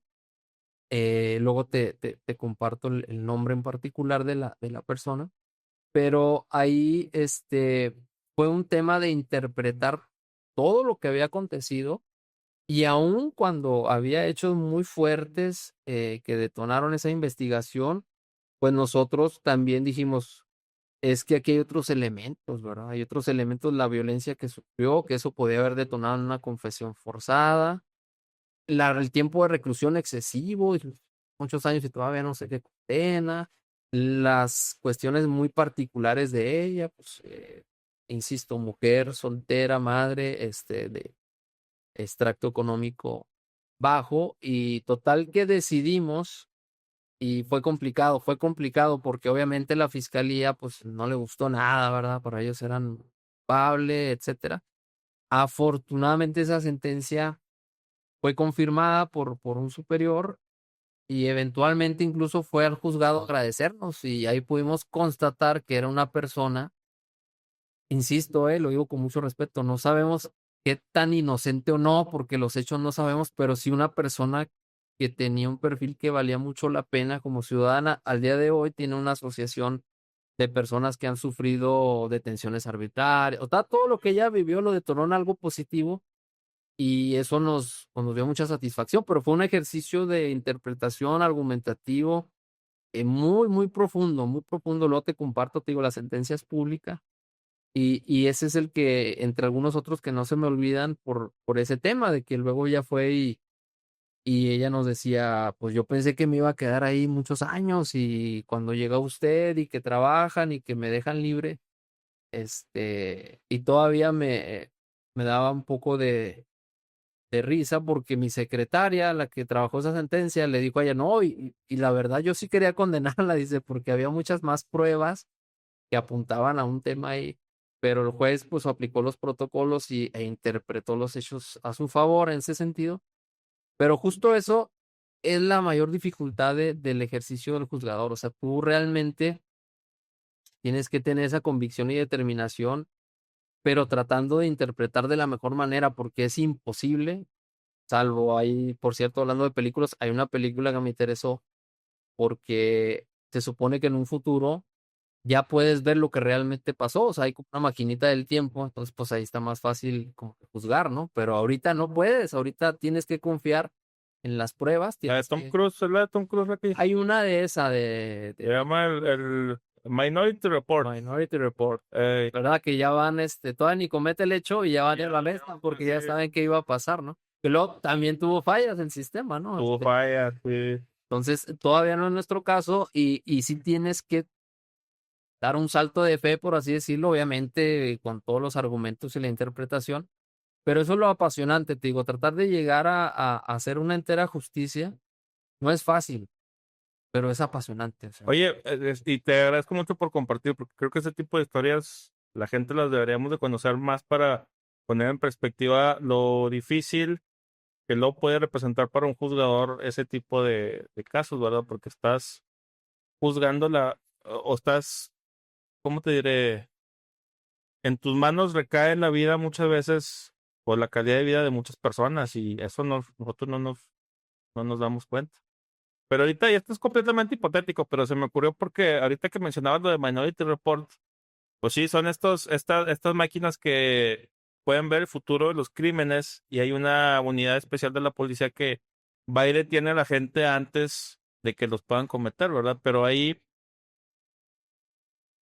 o sea, eso desde la óptica de derecho, por ejemplo, si tú me escuchas a mí o alguien me escucha a mí que yo estoy planeando el robo de un banco, por decir algo, me pueden perseguir o solamente me pueden perseguir de oficio hasta que lo robé. No sé si me explico. Sí, claro. Una cosa es lo que yo me imagine y otra cosa es ya los hechos, ¿no? Sí, no, nadie puede ser perseguido por una mera intención.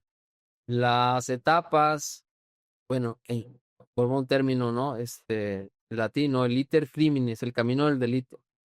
La idealización, que es la etapa a la que tú me estás haciendo referencia, pues no, o sea, digo, todo mundo en nuestra mente podemos pensar mil cosas, ¿no? Esperemos que sean mayormente positivas, pero habrá quien realmente esté ideando alguna conducta antijurídica, pero eso no es punible y de hecho cuando recuerdo mis clases de derecho penal llamaba mucho la atención porque hubo una época donde, por ejemplo, sometían a juicio a los animales, por ejemplo, un caballo que agredía a- al vaquero y lo lesionaba y se iba a la corte del caballo, entonces fue una evolución, si ahorita nos da risa, ¿no? Porque decimos, pues así ha ido evolucionando el derecho, entonces ahorita todavía obviamente no somos libres de nuestros pensamientos y no son punibles. La exteriorización de ese pensamiento, esa ya es otra fase. Si tú lo intentas y no te sale, ya es punible en grado de tentativa. Lo quise matar, pero le fallé el tiro. Pues sí, pero lo quisiste matar. Quise robar el banco, pero no pude. Bueno, pero lo quisiste robar. Entonces ahí ya son o agravantes o atenuantes, ¿verdad? Porque pues no lograste el objetivo final, la consumación del delito como tal. Pero antes de eso no se nos sanciona todavía, afortunadamente, ¿no? Sí, porque nadie estamos exentos tampoco de arrepentirnos, ¿verdad? ¿Qué tal que sí lo planeé y luego dije, no, no porque eso está mal, o ya me cayó otra oportunidad y ya hice otra cosa que no afecta a nadie, entonces es Claro, ¿no? interesante. Que volviendo a la película, que es buena sugerencia de cinematografía, esa es la falla final, que se dan cuenta que el libre albedrío daba para que algunos realmente no iban a hacerlo, se podían arrepentir al último momento, ¿no? Que era como una alternativa final. Ellos veían una parte de una realidad que pudieron cometer y que era lo que alegaban ellos, ¿no? Cuando se fue, "Oye, ¿por qué me agarraron? No, es que le ibas a matar. ¿Cómo sabes? Pues yo a lo mejor me arrepentí al final, ¿no? Y es justo eso de lo que estamos platicando. Sí. Oye, en la parte de, y volviendo al derecho anglosajón, en Estados Unidos, supongo que por la forma en la que funcionan algunas de las cortes, luego invita como que a los medios a participar y hay gente ahí grabando y transmitiendo los juicios. Claro que la dinámica es diferente, pero aquí nunca se intentó eso o se escuchaba eso, o porque luego nos enteramos de los juicios hasta que ya las sentencias pasaron, ¿verdad? Y las sentencias, como decías ahorita, muchas pues, son públicas, Ujú. pero el tema de los medios, no sé qué tan inmiscuido está o no está en el tema de la impartición y la Es que fíjate procuración. qué interesante. En Estados Unidos, las atribuciones, ese fiat de atribuciones que tiene un juez son bien amplias. Te comento una experiencia. No solo nos han capacitado a nivel local de cursos y actualizaciones, también el Estado ha invertido en capacitación internacional. Entonces yo tuve la oportunidad de ir a Puerto Rico y allá tienen un sistema, bueno, pues son como un estado de los Estados Unidos, Puerto Rico, ¿no? Y tienen un sistema muy parecido también, una justicia de jurados, pero el fiat de atribuciones del juez es muy amplio. Entonces la jueza con la que yo interactué, ella decidía, ella decidía si entraba la prensa. Entonces tenía unas decisiones muy amplias, pero como individuales. Ellos sabían si las ejercitaban o no. Por ejemplo, en Estados Unidos tú lo ves, hay jueces que salen de, del tribunal, van a su oficina y ahí tranquilamente pueden hasta tomarse una copa, como si tal cosa, ¿no? Tienen su refrigerador, ¿no? Entonces es un fiat de atribuciones muy amplia, otra óptica. Pues ellos pueden decidir si entra la prensa, determinado caso, o pueden decir que nadie entra. Nosotros no, nosotros tenemos una regulación más particular, más limitada, más acotada, y en ese tema, te digo, dependiendo de la materia, pero por ejemplo, en la nueva justicia penal oral, ahí el juez pudiera, el código lo maneja, pudiera eh, tomar la decisión si es factible o no que entre la prensa, cuántos, quiénes, si graban o no graban. Pero también comentarte en derecho anglosajón lo platicamos, Acuérdate que allá es un tema de espectáculo, allá dependiendo del juicio lo hacen todo un show, ¿verdad? O sea, pues el caso de O.J. Simpson, por ejemplo, fue muy Entonces allá tienen otra visión. Si creen que va a dejar una ganancia económica o va a tener un impacto, lo llevan a cabo. Nosotros tenemos más delimitación en ese sentido. A mí no me ha tocado en particular, que la prensa, digamos, quisiera, Pero no crees que hay un tema ahí cuántico en el sentido de que, no sé si estás familiarizado con ese experimento de las partículas, que que malamente se dice que cuando las ves se comportan como partículas, cuando no las ves se comportan como partículas y cuando las ves se comportan como ondas. A lo que voy es que dependiendo de si lo ves o no lo ves, hace una u otra cosa.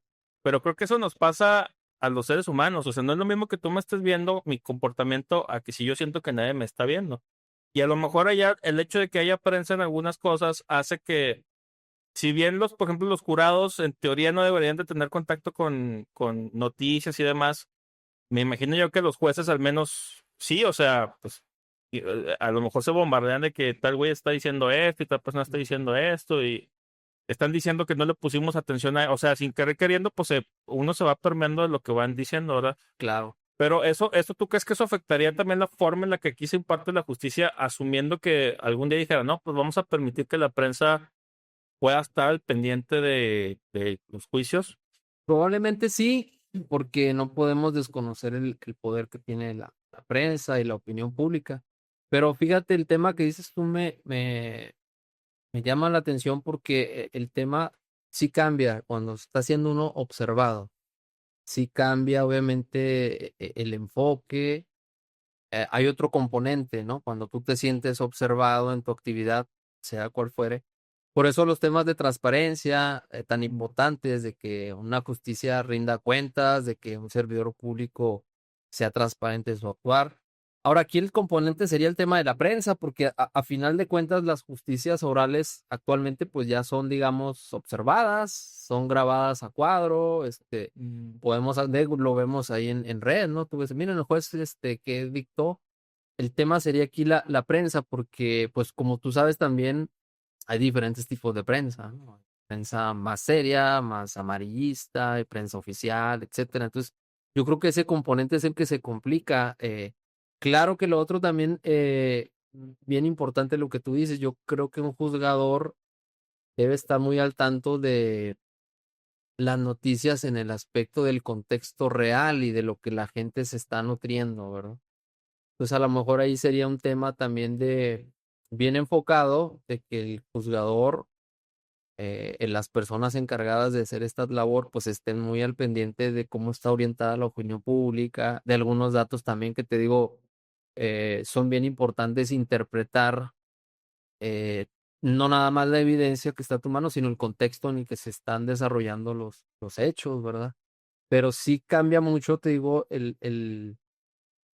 la facultad que pudiera tener un juez en el sistema anglosajón, norteamericano en concreto, a un juez mexicano, que realmente uno cumple con la normativa y salvo excepciones, sobre todo en este tipo de justicia, la penal o las oralizadas, que pudiera, hay alguien determinar si es pertinente que esté aquí alguien de la prensa.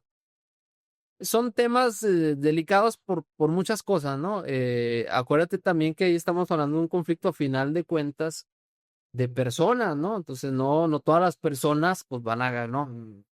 Menos los presuntos responsables, por ejemplo, de un crimen, de que se haga más público, ¿no? O sea, que no, oiga, pues yo respete mi privacidad, ¿no? Un tema de, eso también es muy delicado porque recordemos aquí que las contiendas, aunque hoy por hoy se está impulsando mucho los mecanismos alternos, tratar de no llegar a juicio, arréglense.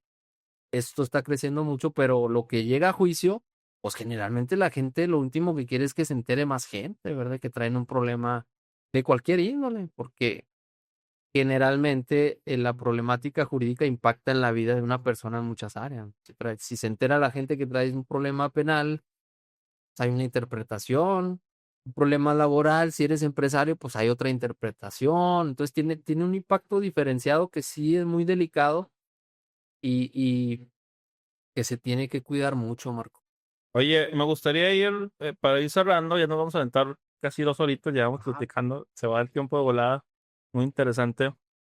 Te iba a preguntar sobre la carga de trabajo, o sea, ¿qué tantos casos se suelen ver? ¿Qué tanto tiempo le tienes que invertir? Porque he escuchado conocidas de Rubio y demás que luego se extienden hasta horas de la madrugada ciertas cosas que tienen que ver, firmas y demás para poder continuar los procesos y luego son muchas cosas y luego hablamos al principio también del impacto emocional y tienes que estar manavariando varias cosas y, o sea, y luego es el otro día, por ejemplo, después de que fuimos a comer aquella vez, me fui Sí. con Rubio, nos echamos ahí unas chelitas Ah, qué suave. y me dijo, mira, déjame te enseño y se puso a trabajar y dije, güey, o sea, qué intimidante es todo lo que tienes que estar revisando para poder, hacer las cosas bien, ¿sabes? Y me enseñó nada más así unos archivos, los vi así por encimita, ¿cómo te diré? El esfuerzo que le estaba metiendo, Ujú. ¿verdad? Y dije, imagínate hacer esto todos los días, está en chino. Pero, o sea, platícame tú de viva voz cómo es toda esa experiencia. Sí, no, bueno, te platico como iniciamos nuestra conversación. Si estás comprometido, si te gusta, si amas lo que haces, no se te hace tan pesado. Claro, claro, es mucho trabajo. ¿Por qué? Porque imagínate los conflictos. O sea, desgraciadamente en nuestro país es una nación muy conflictiva interior. Las personas tienen muchos conflictos, tenemos muchos conflictos con la autoridad, con el vecino, con la familia, con las herencias. O sea, pon el tema que sea, hay Sí. mucho conflicto y la cultura que ya poco a poco está cambiando, pero es de judicializarlo todo. Oye, O sea, porque además tú tienes que, o ustedes tienen que ver si lo que se está presentando tiene o no tiene méritos, ¿verdad? Entonces, el correcto. que tiene méritos, pues explora y el que no, de todas maneras, tienes que investigar a ver si sí o si Sí. no. Y Y decirte, inviertes tiempo. claro, y la premura del que nos dan los términos de la ley, que son 24 horas para admitir o para desechar una demanda. Wow. Entonces, cuando tienes 24 horas para decirle si tiene mérito de procedencia, que es admitir, o si no lo tiene, igual conlleva un trabajo, porque si no, si lo vas a desechar, tienes que explicar y justificar desde el punto de vista jurídico por qué no, ¿verdad? Oye, me quitaron la placa. No, fíjate que tienes que agotar un recurso, por ejemplo, entonces no vengas al amparo hasta que agotes tal recurso. Ese es un desechamiento del amparo, significa que ahorita no procede, eventualmente puede proceder.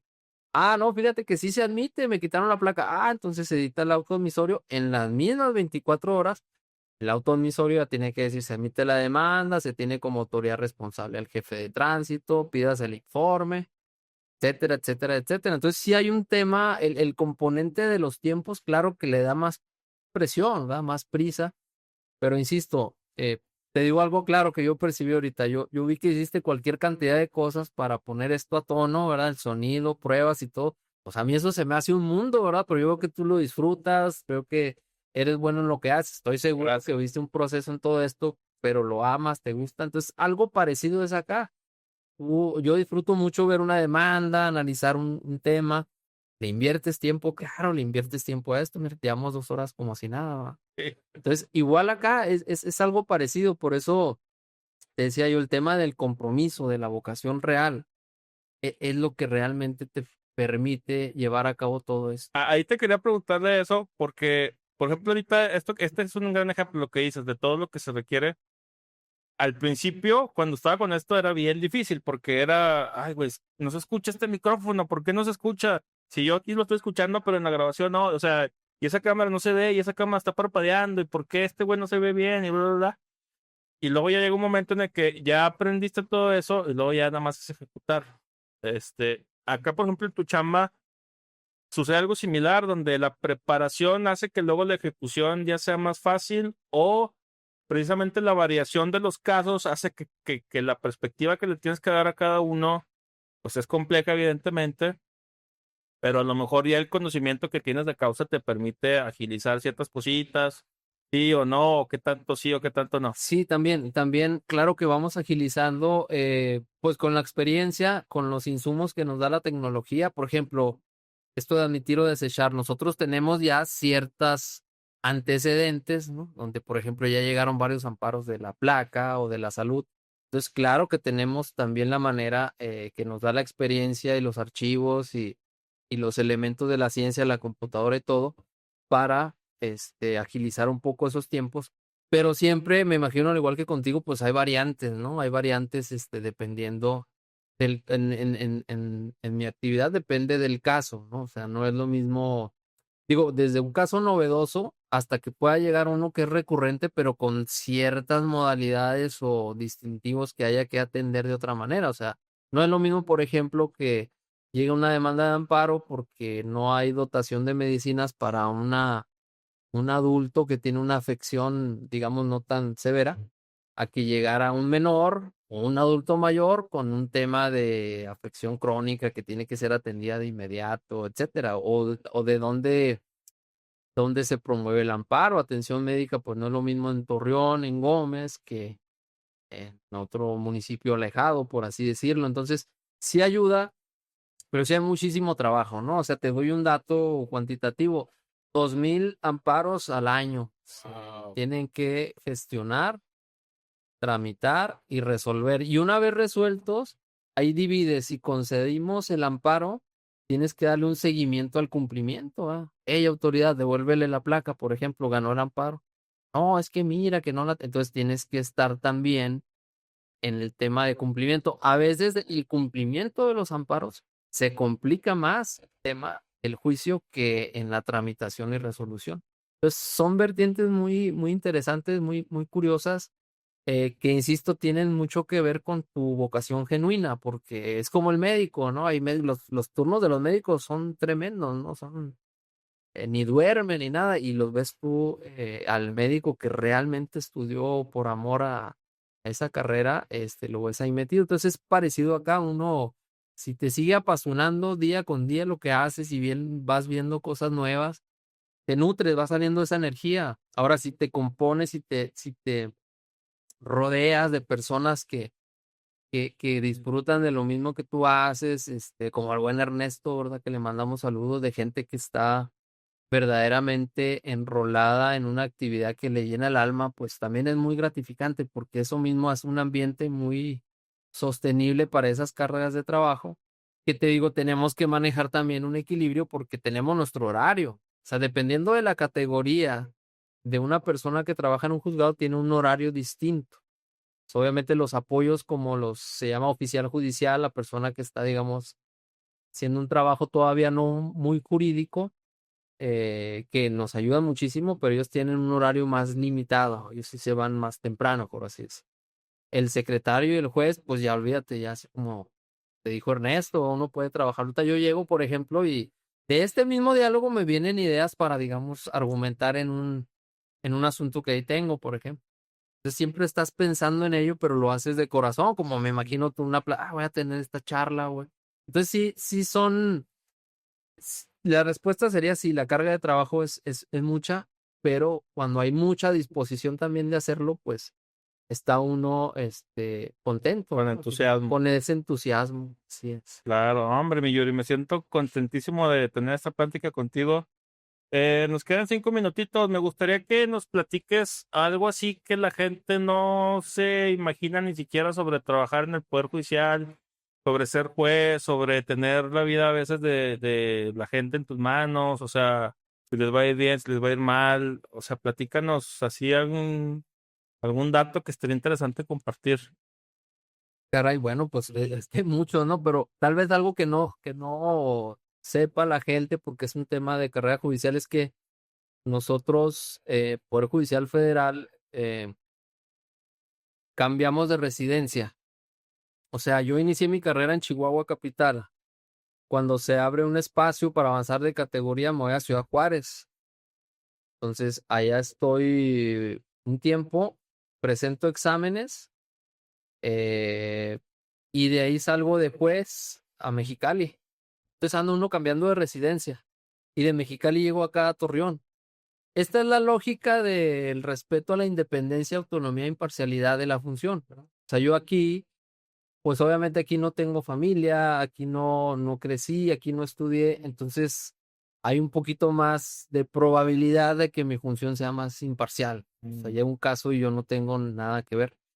eh, y juzga uno con mayor objetividad, con mayor independencia. Entonces yo creo que a lo mejor ese dato mucha gente no lo sabe, que nosotros somos, trabajadores itinerantes, vamos aquí, vamos allá.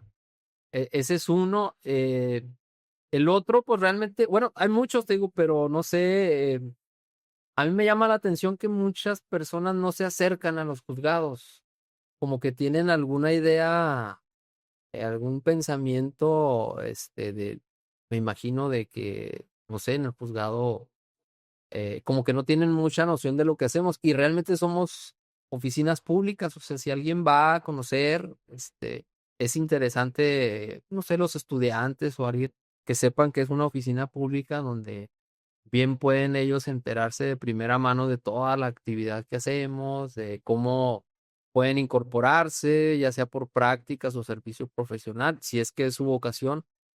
Y en realidad de que es de puerta abierta, de que los servidores públicos somos personas que, pues que nos gusta lo que hacemos, pero que estamos abiertos a esos contactos también, ¿no?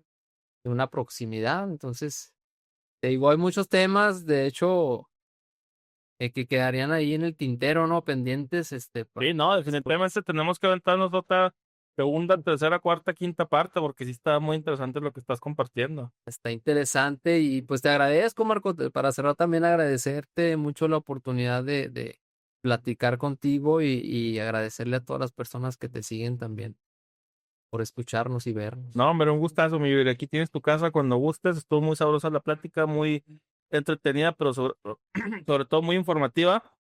Y ya tenía muchas ganas de platicar contigo, mi Yuri. Está muy bueno el cotorreo, está muy buena. Se siente la vibra, como mencionabas también en su momento, y se ve que te apasiona y que te gusta, y que además o sea, realmente esas ganas, ¿no? De practicar el derecho y de ayudar a la gente en lo posible se transpira. Entonces te agradezco así mucho este espacio. Y tienes tu casa. Espero pronto nos aventemos una Claro segunda que parte. sí, muchas gracias, claro que sí, Ah, muy qué amable. hora. Pues esto fue Marco Mena Busca Amigos. Y si tú también buscas amigos, este es tu lugar. Ahí nos vemos.